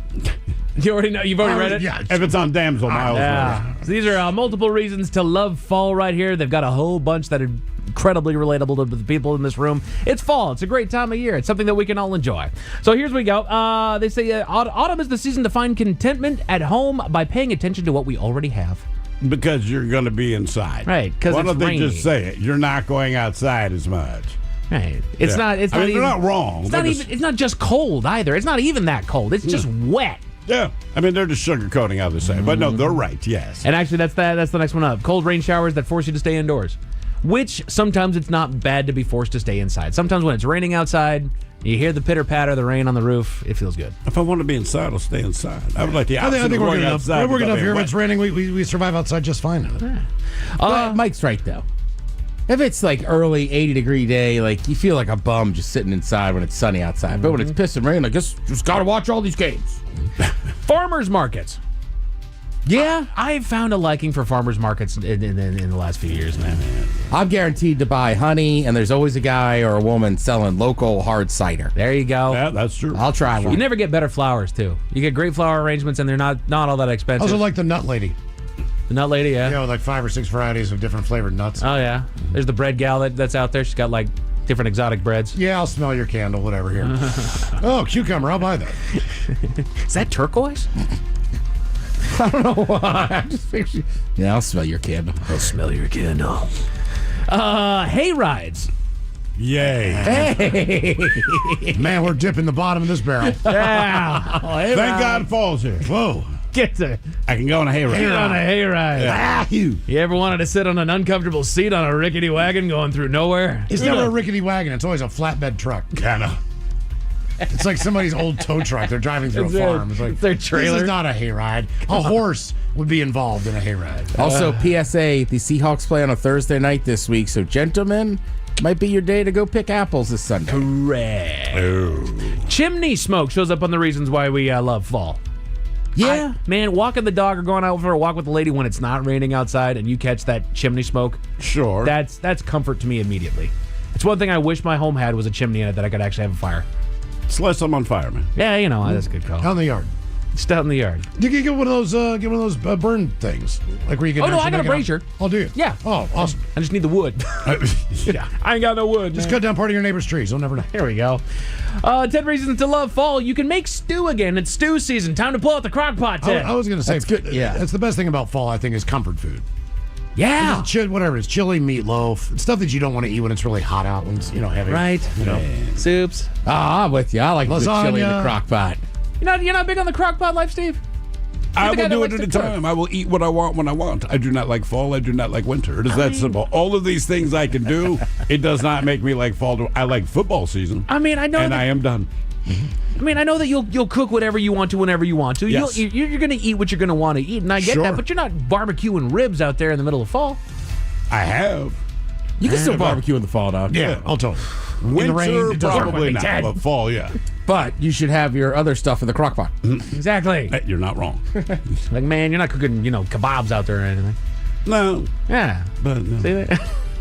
Don't like stews. You don't like soups? It depends on the soup. It doesn't mean much to me, man. Okay. Like I said, I like football, and I am done with fall. I have nothing you're not else going to change your mind on that. I like, and I am done. Like, you're the food guy, but the more you and I talk about food, like, I'm just disappointed in your choices, Steve. I just don't get excited about it. No, you Like, don't. everyone eats. Eat what you want. There's no excitement. Damn, man. Come on. I had pupusas. Yeah, Yeah, you because you did. wanted pupusas. Yep. And I go, cool. You just like ate saying what that you word, wanted. don't you? I do like saying pupusas. I felt very fancy on Saturday making pupusas. Well, they were already made. I heated them off of the air fryer. You, my friend, have a wonderful papoose. I would like to sit on it. This is the softest pupusa I have. Ooh. Taste your cornmeal. Your pupusa is a finger food. And it's a Smell it. delectable pupusa. How do you get the scent off that? Smells very familiar. Things to love about fall: jumping in leaves. Oh, come on. Well, if you're a child. Or a Right. dog. Here's the problem. You got to rake the leaves to get to that point. You do. Right, you got to put in effort. You got to put a lot of work in. So I took time this weekend. I had a little bit of time to myself. I ran outside to shovel up all of the apples, the rotten ass apples that fell off the tree. Tennessee, my good apple work. tree. Right? There was a lot of them out there. Dude, there was more. I have a full-sized compost bin, and I filled that thing up to about 80%. How much does that thing weigh? A lot. Yeah. You need a friend with a horse or a goat. No kidding, dude. They would eat for weeks. Everybody does that. And then they would get drunk. Because I'm going to have a Everybody lot needs a friend with a horse or a of goat. fermented ass apples out there. I know it's for the ladies, but it's also for the men. Leggings becoming pants. All right, I mean, I haven't broke out sweatpants yet on the weekend. I'm waiting. There was a couple times where things have gotten a little bit cooler that I've broken out the long pants, the long house pants. All right. I'm still more shorts at home, but taking the dog out might throw on the legs. All right. Apple picking shows up on the list of reasons to love. There you Oh, go. my God. I thank God This I've sounds like never a gone apple bad picking. sales pitch for a crappy timeshare. Apple picking. Leaf raking. I mean, right, like, you're telling me manual labor. Okay, cool. Well, you know what else I would throw in there? Tailgating. Wait for it. It goes back to Wait for football it. season. Football season. You get to wear scarves again. Oh, my God. You can wear a scarf whenever you want to. However, sporting event. However, I'm getting excited that the leather jacket gets to start coming back out. Sure. I love that leather jacket, and it's been way too hot. I already run too hot as it is, but I love that jacket. I like my jackets, but I do like them hanging up. Yeah. I made fun of a guy in a scarf once years ago at a bar. He was just sitting on the corner. All right. He was with this table, so I kind of didn't know him. And I'm giving him a hard time. Oh, scarf nose, scarf nose. And then as he rolled away. He's got like a stoma. Oh, he rolled away. Oh, no. Somehow I felt terrible. Oh, no. He just wheelchaired away. He rolled away. Yes. Oh, no. I can't regulate my body temperature, jackass. You did not notice until then. Wow. No, we were all sitting. And his chair left with him. And I mean, I was relentless. Oh, scarf nose, doesn't he? Fancy pants.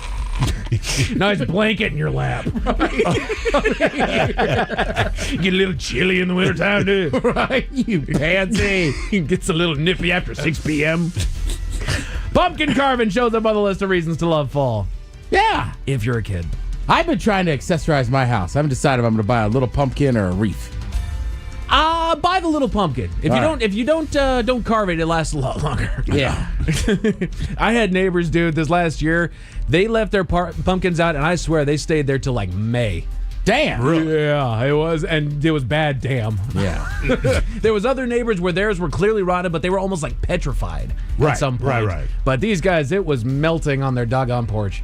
It was you just walk by like, yeah, I get around. I don't know. Some honorable mentions here. They go with corn mazes shows up on the list. Thanksgiving dinner comes up on the list, which I gotta love about fall. That's the best thing I've heard so far. Getting cozy with a good book, which again you can read whenever you want to, but with an excuse to stay inside and no football is on. Sitting back and reading ain't a bad thing. Bike ride through cool breezes. The changing of the colors in the leaves, comfort food, extra hour of darkness equals more sleep, the crisp air that you get to breathe, the fireplace nights with a bowl of popcorn and a movie. It's very romantic. My life is not like that. No more beach body worries, pumpkin spice lattes, sweater weather. Oh, damn. No more Get back to it, fatty. Get your fat ass on. Nobody can tell now. And then this is the number one reason to love fall.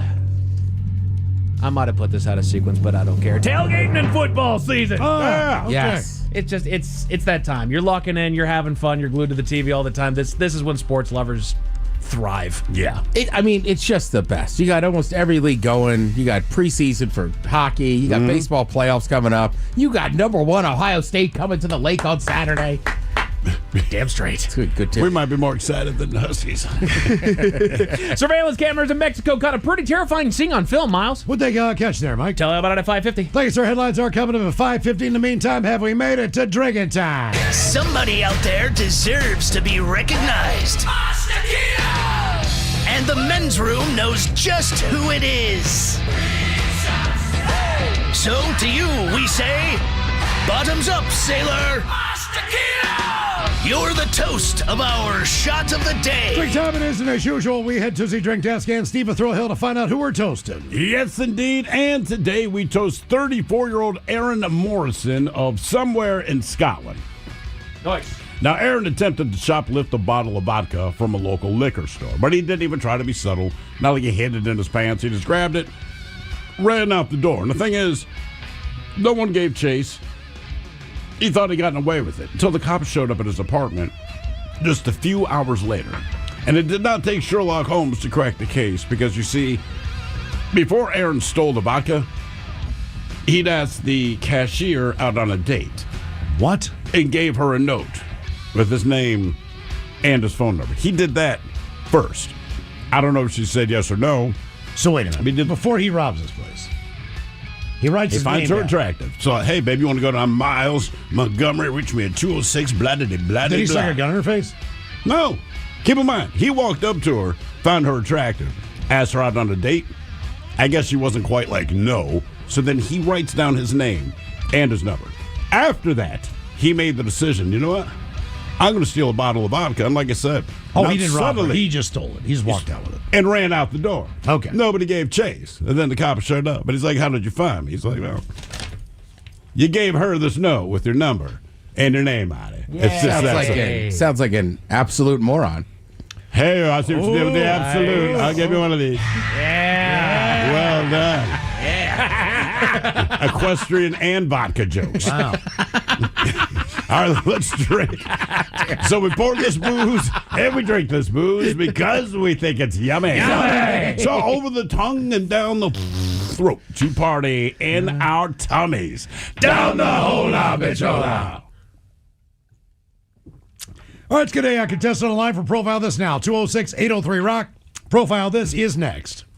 Crashes and damages and injuries, oh my. Nice throwback. But yeah, they happen every day. Distracted driving is the number one cause of crashes and injuries on the road. And when it happens to you, you have to get the best legal representation on your side. That would be our friends at the Advocates Injury Attorneys. Exactly. The big for-profit insurance company has a whole bunch of lawyers on their payroll to use any legal means necessary to keep you from being fairly compensated. You get injured, you deserve an advocate. Talk with Ken Donnie and their team today, advocateslaw.com. This week on The Rock, win yourself some free tickets to some really awesome shows, including Circle Jerks with Negative Approach and Adolescence at the Temple Theater on October 3rd, plus tickets to 60 Minutes of Fear at Evergreen Speedway in Monroe on October 4th. What do you have to do? Just go to the contest page at KISW.com and enter for your chance. Brought to you by Mainview Homes. At Straight Talk, we get it. You say no a lot. Mom, can I get a tarantula? No. Coffee? No. So we're giving you more reasons to say yes, like a free 5G phone with real unlimited data with select plan activation. Can I use the free phone? Yes. See? Doesn't it feel good to say yes to more? Absolutely. Face tattoo? Absolutely not. Available at straighttalk.com and Walmart. Taxes and fees apply. In-store activation of Gold Unlimited plan or higher required. For network management practices, visit straighttalk.com.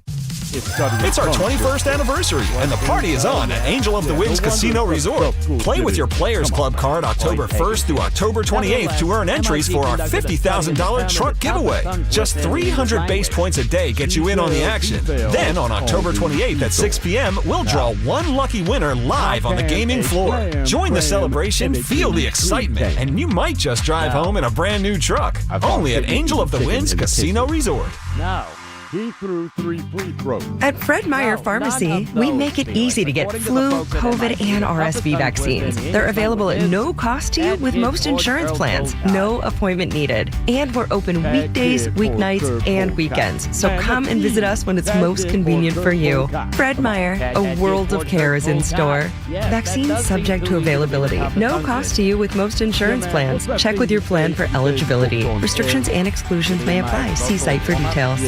Imagine homes so well designed and so luxurious, they'll be setting the standard for decades. You're imagining a Mainview home. Now imagine a Mainview home on sale, saving $50,000 to $120,000. And kid could pull cod. Not according to MIT. Betty Butter might be tough, but not the toughest. You ever hear about Betty Butter's baby brother Bobby? What? Betty Butter is a tongue twister, Felix, not a real person. Nah, man, Betty Butter had a baby brother, Bobby. Oh, here we go. Betty Butter had a baby brother? Bobby, man. Betty Butter had a baby brother, Bobby, whose baby had a bigger belly than Bobby Butter. Baby brother Bobby Butter's baby belly was bigger than baby brother Bobby Butter's belly? That's what my Uncle Julius told me, man.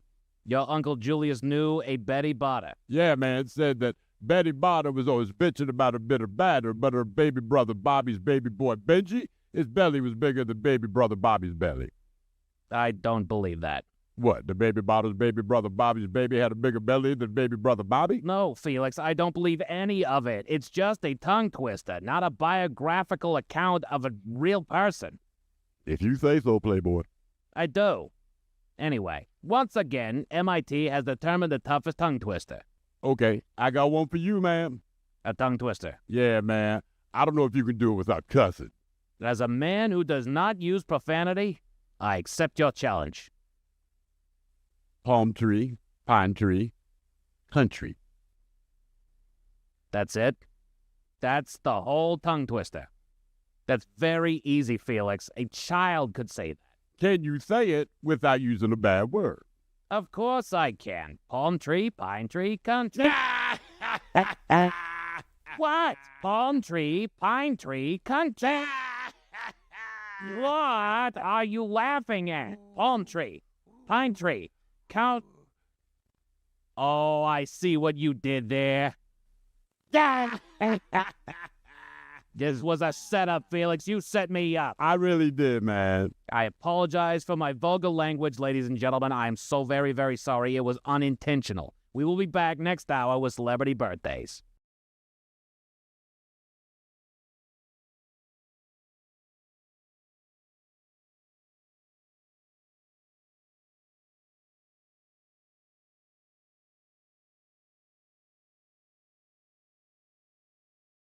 Making headlines, only 3% of parents with ugly children recognize that their children are in fact ugly. But first, we start today with the study out of MIT. According to the study there, they've determined the toughest tongue twister in the English language. MIT is studying tongue twisters. It would seem so, yes. Yeah, no wonder it's such a tough school to get into. Come on, man. Point taken, Felix. Nevertheless, MIT conducted a study and determined the toughest tongue twister in the English language. She sells seashells on the seesaw. No. How can a clam cram in a clean cream can? No.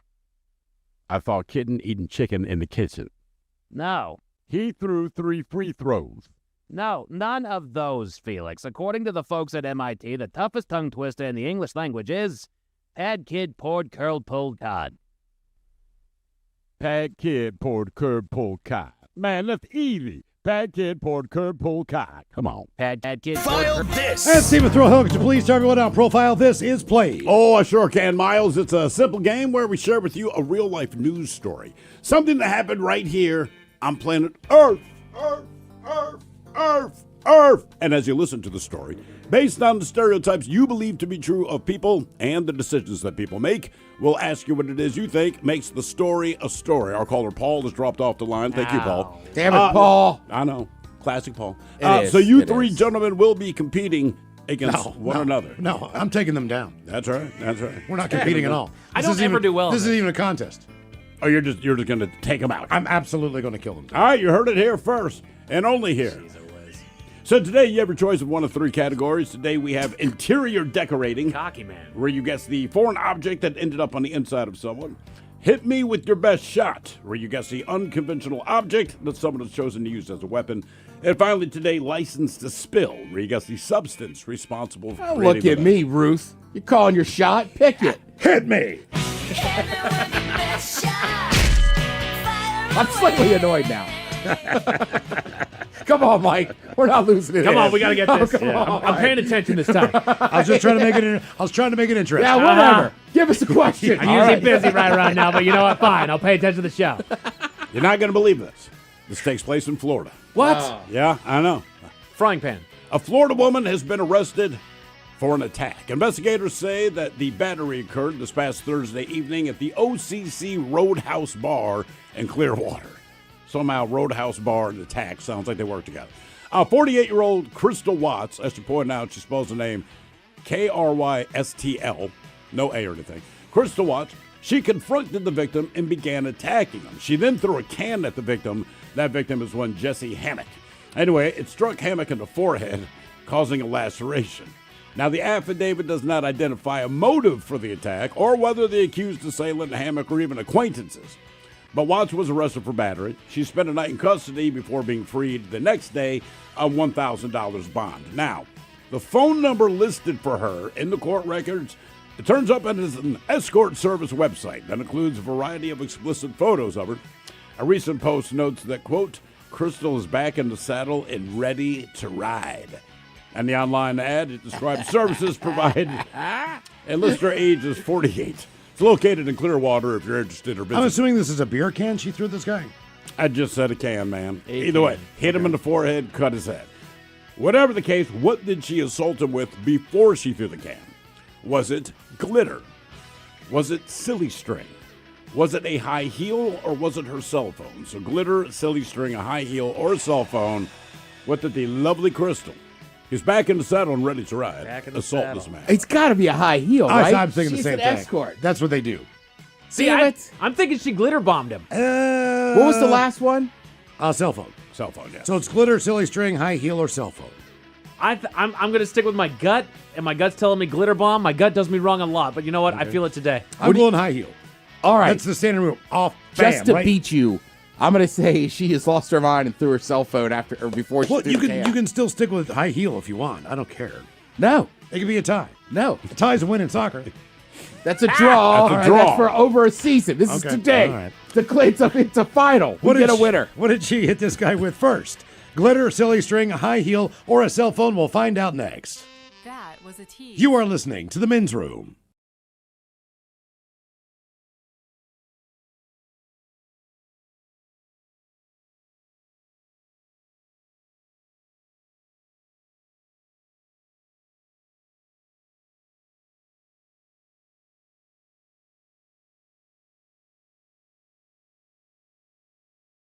Making headlines, only 3% of parents with ugly children recognize that their children are in fact ugly.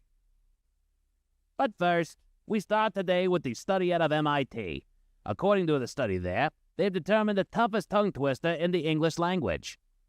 MIT is studying tongue twisters. It would seem so, yes. Yeah, no wonder it's such a tough school to get into. Come on, man. Point taken, Felix. Nevertheless, MIT conducted a study and determined the toughest tongue twister in the English language. She sells seashells on the seesaw. No. How can a clam cram in a clean cream can? No. I saw a kitten eating chicken in the kitchen. No. He threw 3 free throws. No, none of those, Felix. According to the folks at MIT, the toughest tongue twister in the English language is pad kid poured curled pulled cod. Pad kid poured curd pulled cod. Man, that's easy. Pad kid poured curd pulled cod. Come on. Pad kid poured curd pulled cod. Yes, that does seem too easy to be the toughest tongue twister. Yeah, man, what's that thing you say every day before we go on the air? You mean my vocal warm-up? Yeah, something about Betty. Betty bought some butter, but she said this butter's bitter. If I put it in my batter, it'll make my batter bitter. So she put a bit of butter in her bitter batter, and it made it bitter better. So 'tis better Betty bought a bit of butter. See, man, that's a lot tougher than pad kid poured curd pulled cod. Not according to MIT. Betty Butter might be tough, but not the toughest. You ever hear about Betty Botter's baby brother Bobby? What? Betty Butter is a tongue twister, Felix, not a real person. Nah, man, Betty Botter had a baby brother Bobby. Oh, here we go. Betty Butter had a baby brother? Bobby, man. Betty Botter had a baby brother Bobby whose baby had a bigger belly than Bobby Botter. Baby brother Bobby Botter's baby belly was bigger than baby brother Bobby Botter's belly? That's what my Uncle Julius told me, man. Your Uncle Julius knew a Betty Botter? Yeah, man, it said that Betty Botter was always bitching about a bit of batter, but her baby brother Bobby's baby boy Benji, his belly was bigger than baby brother Bobby's belly. I don't believe that. What, the baby Botter's baby brother Bobby's baby had a bigger belly than baby brother Bobby? No, Felix, I don't believe any of it. It's just a tongue twister, not a biographical account of a real person. If you say so, Playboy. I do. Anyway, once again, MIT has determined the toughest tongue twister. Okay, I got one for you, man. A tongue twister. Yeah, man. I don't know if you can do it without cussing. As a man who does not use profanity, I accept your challenge. Palm tree, pine tree, country. That's it? That's the whole tongue twister. That's very easy, Felix. A child could say that. Can you say it without using a bad word? Of course I can. Palm tree, pine tree, country. What? Palm tree, pine tree, country.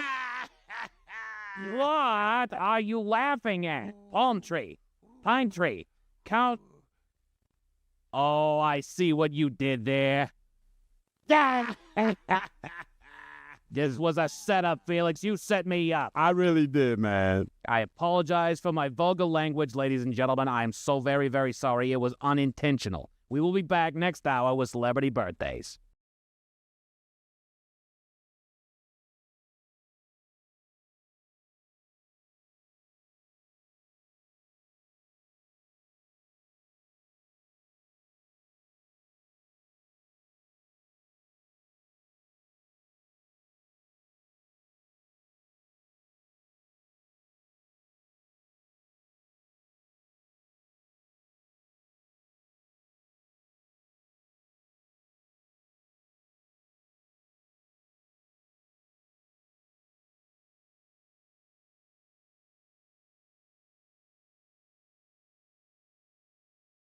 The debauchery rolls on. You're listening to The Men's Room with Miles and Thrill. 99.9 KISW. Categories hit me with your best shot on profile this week in Florida, where a woman is arrested after an attack at a bar in Clearwater. Yeah. She definitely threw a can at the man and hit him in the forehead, which, in all honesty, pretty good arm. That's some damage.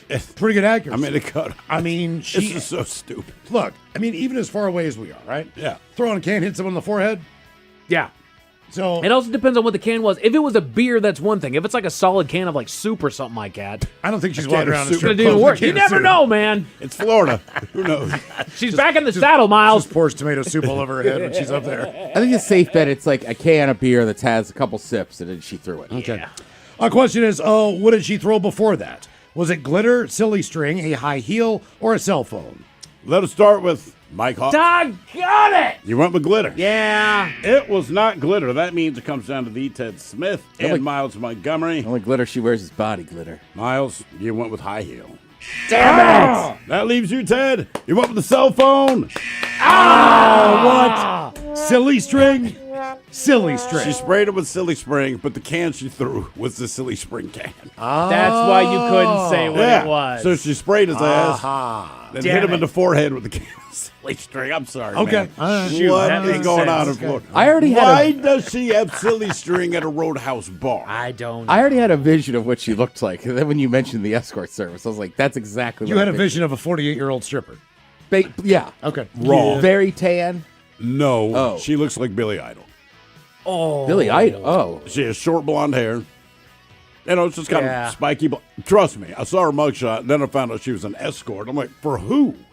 I'd be pissed if that's what you said. I got a very particular set of skills. It's like It the involves Walmart. silly string. It's like the Walmart of services. Now, for all TV news all the time, it's time for TV Time with Ted. And now, because your pathetic life is confined to countless hours in front of a talking box, the Men's Room presents TV Time with Ted. Hot off the presses. Okay. Hot. So start today. Last week we were down a late night host on the jokes. Mm-hmm. So today I came in. There was an article that said basically Disney might have lost like $3 billion. God damn. Right? Because there's been people saying boycott Disney and this and that. Yeah. Which would include ABC, ESPN, Disney Plus, and Marvel. I had no parts of that this weekend. I watched a lot of college football on ESPN. It's a drop in the bucket, huh? And then Tabitha Maslany, she was she's a Disney star and came out and was like, hey, come on. Like, what are we doing here? She's the She-Hulk, attorney at law. Okay. Oh, okay, there you go. And then seriously hot off the press, right this afternoon, we realized that tomorrow night Kimmel will be back. Oh, he's coming back. He is. Remember, he was just suspended. He wasn't fired. They said But when you say indefinitely, Suspended indefinitely. It's not 4 days. that Don't usually worry. means permanently. It was only for a few days, you see. Yeah. Well, it definitely is a term, right? So I don't know. I'm not surprised by any of that. Yeah. So Jimmy Kimmel will be back tomorrow night. If you like Jimmy Kimmel, good. If you don't like him, don't watch him. I'm sure that'll be a hell of a monologue. Okay, indefinitely is defined as for an unlimited or unspecified There you period go. of time. They just gave him a vacation. Just a little. Yeah. Jimmy gets the whole summer off anyway. Get out of the studio, man. He already had I mean, a vacation. dude takes the summer off. Right. Don't make us do it again. It is. I mean, you're right. Well, there's a difference between getting suspended with pay and without pay. Oh yeah, I've always said, what can I do to get suspended with pay? There's things, but we're not going to tell you because we know you're going to do it. It's in a heartbeat. Yes. It's a vacation. Like day. you're mad at me, but you're going to pay me to not come in. Yeah. Is it like if I spit in your coffee, kind of slap the clipboard out of your hand? What do I do? But they won't tell me. Well, there's been times, I'll just say we've had unexpected days off, and I was like, whoa, bonus. Yeah. Yes. Who's got COVID? All right. Right? Like, hey, Joe, you want to meet for a cocktail? It's amazing how they get that portable kit to your house, though. Oh yeah. Council gets that there fast. Here you go. Don't worry, there's 2 hours before the show. got We you. can do this. We got you. I know that you're sick as a dog and probably dying, but hey, That let's is do the the show. one time the corporate moves fast. Yeah. If no you have kidding. any other request, it's like, goes to the channels, you got to wait for this, it's the proper protocols. If your ass had COVID, they're like, there's a microphone at your home Well, just already. the YouTube channel. How long were we trying to get this 9 doggone months. thing up? Right. 9 months. We hired Tim back in January. For a February launch. We should have told him Tim had COVID. Yeah.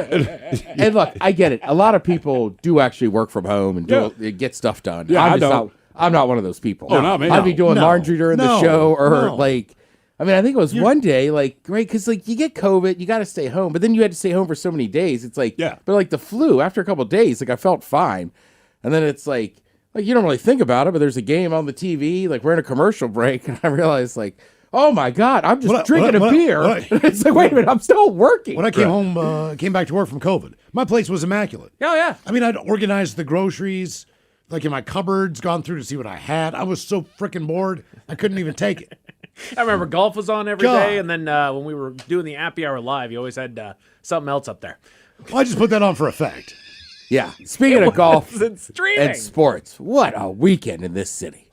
Oh, yeah. Just unreal. I hate this team. I'm not even going to talk about it. Yeah, I know. I was just talking to a guy down in the corner store, and he was like, I'm looking at tickets. So first, we got to get into Apple Cup happened.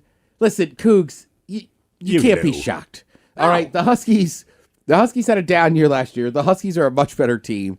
Coleman, 10% win percentage of the Apple Cup? 10%, right. Or Coleman's a beast. Boston is my guy. He catches touchdowns left and right, basically every game. So Apple Cup, watch that. You figure most people in Seattle, and I know there's a lot of Cougs who live here, but you're like, all right, Seattle's up. Then you get to Sunday. I don't remember the Seahawks just dismantling somebody like that in a long time. No. I mean, from the... Right, it just seemed like as soon as that game started, like I was like watching at a bar, was like, I'm getting tired of high-fiving people. The Saints might be worse than Miami. Yeah. Like after the first week, I thought, okay, Miami's absolutely going to self-destruct. They've tried to pull it together. The Saints are so bad. Well, and the Saints have been kind of a trap team for us for the past few times that we've played them. They're not that good, but they always seem to make us look stupid. But that's how much worse they are this year. Like, we can't even be your trap game. I was not shocked that UW won. I was not shocked that the Seahawks won. I was shocked that the Mariners basically almost shut the Astros out in Houston. Now, that to me that's a shock. That's the biggest right. That's well, a yeah. shock. I was going to say, so you're right. You get past, I just got to say real quick about the Seahawks. I was talking to one guy at the bar before that game kicks off. I go, I just don't know who we are. This game makes me nervous. Yeah. By the end of the first quarter, I walk back over to him. I say, we're good. We know who we are. Right. So then after that, you go, all right, we got the Mariners coming on. Mariners had already won 2 games out of 3. So basically, you're good to go. And then that second inning, they explode for 7 runs. And I was like, this game's a wrap now. Right. That trip home on Friday, I was paying attention to that game, and they took a sizable lead early on. It's like, okay, good. I'm really happy with securing a non-sweep against us for Game 1. Sure. That's what I really wanted for against the Astros. Yeah. They're a great team. They have always been good. They've always been just a thorn in our side. So getting Game 1 was important. Game 2, all right, we got the doggone no matter series. what, you could see the Astros almost break a little bit in Game 2. Yeah, and then Game 3, I put it on like I know we're going to lose this game. Then all of a sudden, that explosive second inning. Like, what is this? And in the meantime, the Savannah Bananas are selling out for 2 nights, and no one even cares about the Mariners. They just want to see these thirst traps play baseball. I know. I saw a couple people being like, I don't understand the Savannah Bananas. It's like, A, it's fun. Yeah. It's fun for everybody involved. They do play still a form of real baseball. And then Miles is right. Every mom I know my age is like, they're obsessed with those banana dudes. Well, also, they got some stuff for the guys out there, too. They had Mariners legend Jamie Moyer out there. They had my man James Paxton came back out, the big maple for They had the guy from Train singing Train songs. No offense. I don't think they care about the old Mariners. I just think they care about these young, hot guys. Yeah, that's fair. It's like, this guy was in Thunder Down Under 1978. Like, no, they don't really care about that. They kind of like these guys. But it's cool to have those guys out there. Yeah. And look, I think Train is horrible, but if I'm the guy from Train, knowing who his audience is, I would have sang at the Savannah Bananas as well. He did not go home alone. No. Oh, Jesus, man. He might be married. He is, yeah. Okay, then his wife went home with him. All right. Okay, his wife went home alone. So that's why he sold his house in this supply. There you go.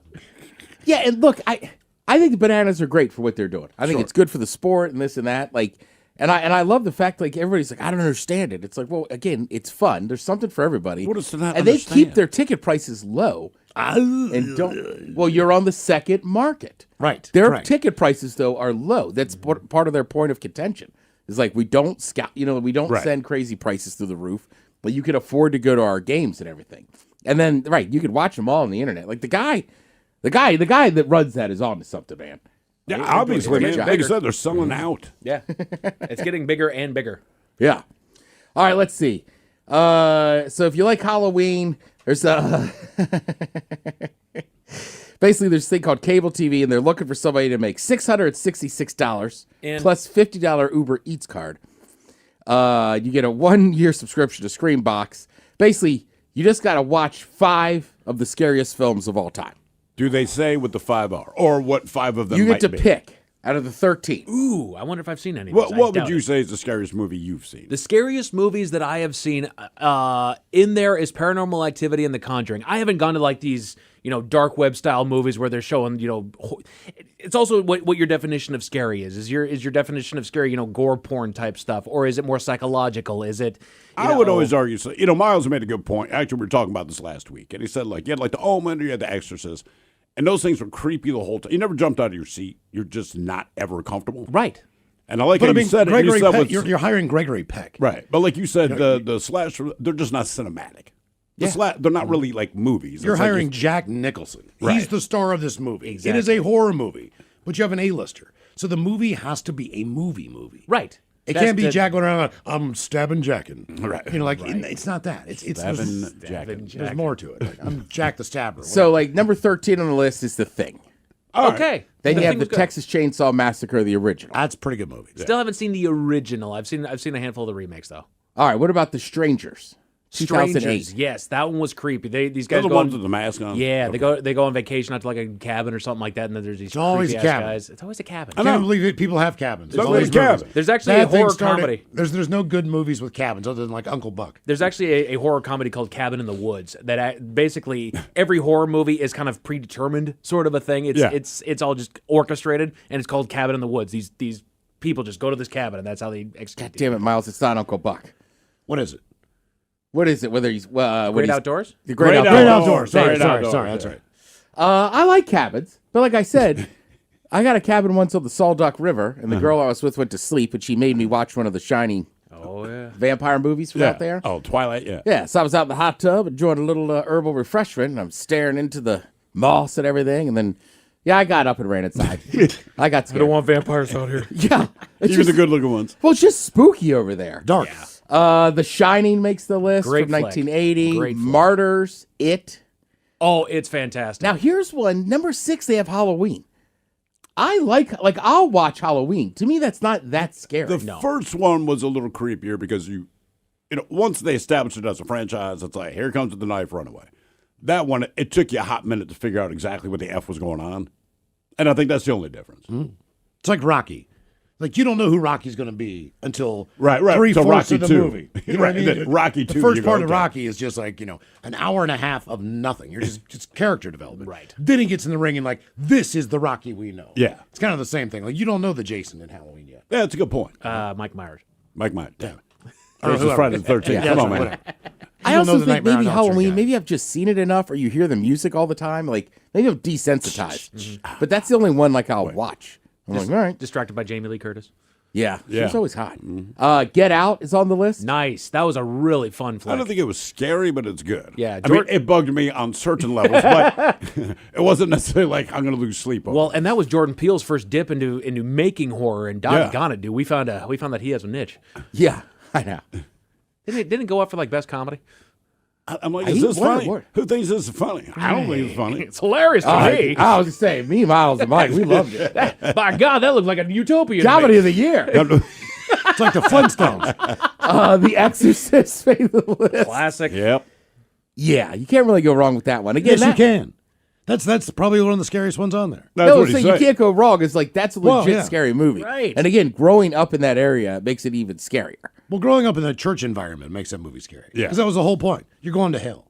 If you don't Yeah. do this, you're going to hell. If you don't cut the grass, you're going to hell. If you don't shovel the stove, you're going to go to hell. But that house burnt down. There's just a park there now. And then I told you that when that happened, that kid was in my mom's parish. That priest claimed he couldn't raise his arms above his shoulders while that kid was possessed. I don't know if the priest was freaking out little kids. Turns out it was a rotator cuff fraud. Yeah. What do you want to tell anybody after the fact? And there was a lot of supernatural stuff that came with that movie too. Like there were some issues that they had on set with that one. That one and Poltergeist. Yeah. El Diablo. The Evil Dead makes the list from 1981. And then their Nice. top 2 are Candyman Okay. Really? and A Wasn't my Nightmare on scariest Elm one. Street. See, and I think they were very good for what they were, but again, those aren't the types of movies that put me to sleep. But then again, when you say Candyman in the mirror, how many was it? 5 times? 3 times. 3 times. No, I won't. I won't say Bloody Mary in the mirror. Yep. I won't even order a Bloody Mary. That's See- how much it scarred me. And for me, Nightmare on Elm Street, the concept was a lot scarier than the movie. Yeah, agreed. You know? Yeah. Guy who gets in your dreams. Let's see. You got a little Monday Night Football tonight, boys. Who's You got- playing? It's the Ravens hosting the Lions. Huh.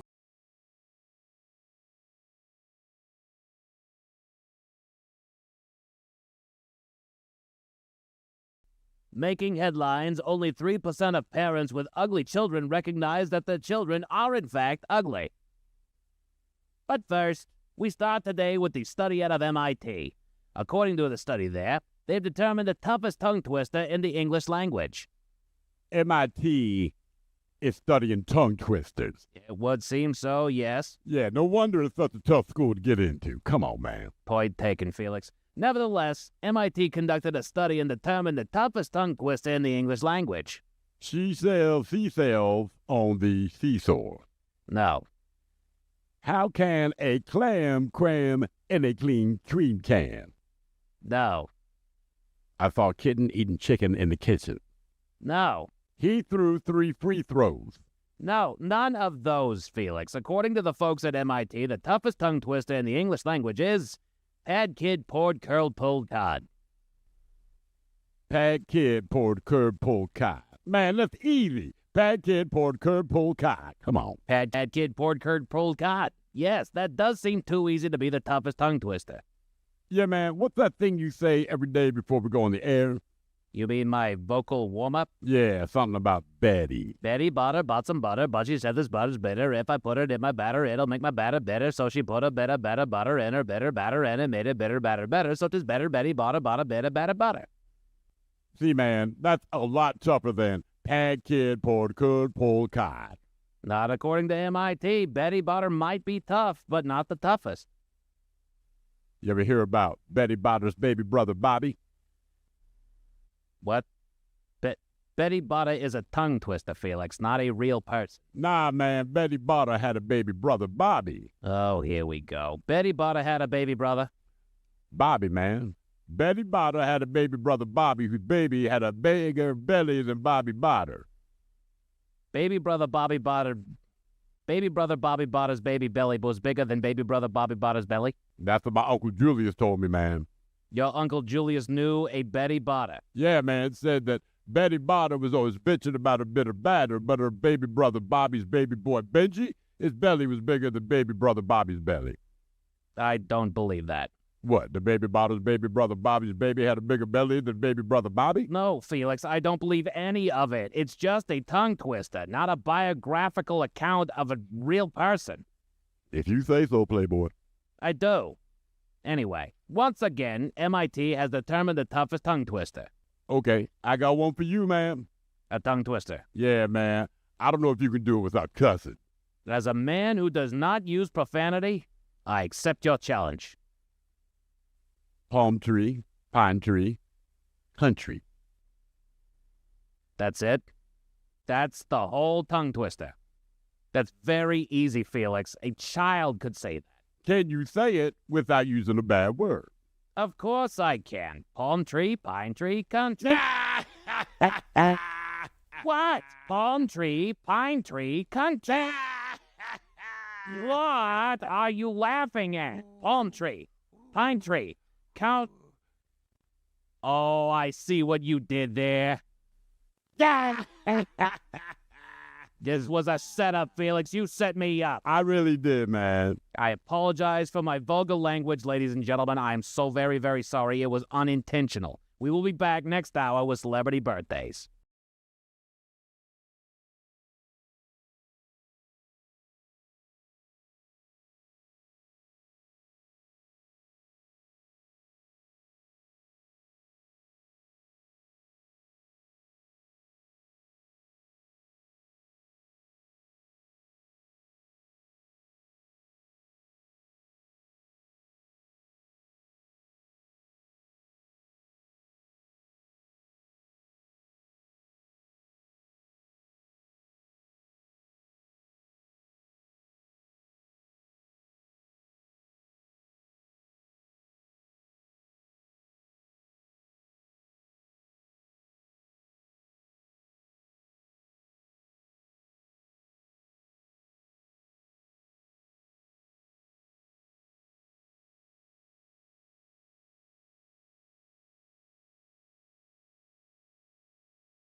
outside her door. Meanwhile, we head to Oklahoma, where a tiger handler, he gets to hear one final roar before he gets eaten. Georgia woman steals from gas station to play slot machines inside. To Mexico, where hundreds of soda drinkers secretly cried. And a Virginia woman wins the lottery, gives it all away, which means she was already loaded. And it's time for your headlines. Now, it's time to hit the headlines. Here's my car. Our top story, wild story out of Mexico City as surveillance footage caught a terrifying scene on film. The camera looks over a street in the city's most populous borough and looks upon a Doritos soda truck stopped in the middle of the road. Doritos. Okay, right. Slightly sunken in the back. By the time you realize that what this truck looks like, suddenly out of nowhere, a sinkhole opens up directly underneath the truck, swallowing the entire trailer. There's some evidence to believe that they knew that the ground would give way, as they seem to have roped off the area with caution tape and traffic cones to ward off anybody else from getting in harm's way. There's no report on if any injuries were sustained in the incident. Damn. And that's terrifying, dude. This thing opened up. This is a sizable truck that it just ate up out of nowhere. Sinkholes are terrifying, man. They are, dude. Yeah. Like, it's not something you worry about, but anytime you see video, it's like, right, you have no real way of predicting it. Right. Unless the ground's already collapsing around it, right? But I mean, just houses gone, cars gone. Exactly. And it's in the middle of the road. It's not like there was anything kind of eroding underneath it or anything like that. Or I suppose it was, but just out of nowhere, all of a sudden the asphalt gives way. That is, yeah. So I don't even know how sinkholes work. It just all of a sudden eats water it. eating away at the limestone underneath, but there's no real way to monitor it. Right, no way to detect it. You know what I mean? They can make predictions like, if you build this building here, then there's a chance that this thing might happen. But, you know, that's reasonably new. So if you built something in, say, 1950, that wasn't on your radar, but, you know, fast forward 75 years and it's opened up a sinkhole. Well, and if I own a spot that's around that sinkhole that opened up, like, I don't trust my spot to stay up. No. In other news, down in Missouri, where one woman has a gambling problem. She works at a local convenience store and was recently caught by her employer taking some liberties at work. There's a slot machine located inside the store that apparently the woman was playing by taking cash from the store and using that to gamble. This is how I learned that Georgia gas stations have legalized gambling inside. Right? There's a few states in the South that have those. I know. I did not know that. Yeah, I want to say South Carolina. I remember they had like gambling machines in there. All right. So no casinos, but you can go to the gas station. The same thing like in an airport in Vegas. Right. You can play slot machines and get gas. It's like, what in the hell? I just don't know how great of an idea that is. Like, no offense to convenience stores. They are great out of convenience, and I've used them a plenty, but there was never one that I was like, you know, let me just park in here real quick. Convenient gambling. Yeah, right? Yeah. Come on now. In all, she's alleged to have stolen more than $3,400 in cash and merchandise from the store. She's allegedly made her way to court where she pleaded not guilty to all the charges, which I don't know how you do that. She's currently being held in the county jail on a cash-only bond. I have a gambling. See, when I first read the story, I was like, she's probably stealing scratch-off tickets or buying them. Right. Or playing the lottery. Which she did, or gambling if I'm not that way. mistaken, yeah. Yeah, still. I didn't know there was an actual like a slot machine in the gas station. Let me just take 20 out of the till real quick. Well, you guys got to remember, too, man, these are rural-ass areas. Oh, yeah. So it's like, you got nothing better to do. Go hang out at you can probably hanging out at the gas station anyhow. And you probably know everyone there. In a lot of areas of Oregon, even if you go to bars and restaurants, they will have a gaming area with slot machines in it. Which I didn't know they could do that either. Pretty crazy. Bad scene out of Oklahoma as a big cat preserve suffered a tragedy. One of their handlers was mauled to death by one of the tigers in their care. The preserve released a statement saying this tragedy is a painful reminder of both the beauty and unpredictability of the natural world. We know this. Right. That's why even where I went in Africa, they're not enclosed. They're out in the wild. That's right. But yes, we're very aware of that. Yes. And I don't even work there. They eulogized the handler as a passionate advocate for wildlife conservation who loved big cats, especially saying the animals in his care were not just animals to him, but beings he formed a connection with, rooted in respect, daily care, and love. Yeah, it killed you. Yeah, to them, he's food. That's right. They canceled all the tours and encounters until further notice. Right? How many times have we had this discussion? He's an eventual snack. Like they are used to him. They know that he is not a threat. Right. Like Dave tonight. The only reason why your house cat does not kill you where you stand is because it knows it's not big enough to do it. And that's about it. I'm also not convinced that if you didn't have enough cats, they wouldn't start working together to take your ass out. That's why I'm afraid of getting any more doggone cats. How many do you have again? I got 3. I see. I got Linus, Lucy, more, and you're Dom. Dead. Dom. You're warning everyone else. Let me get this straight. It's going to happen. One of these days, I'm going to be a headline guy. Yeah. We go to Lake County for a classic Florida story. Local authorities got a call from a homeowner's complaining of an unwanted visitor on her porch.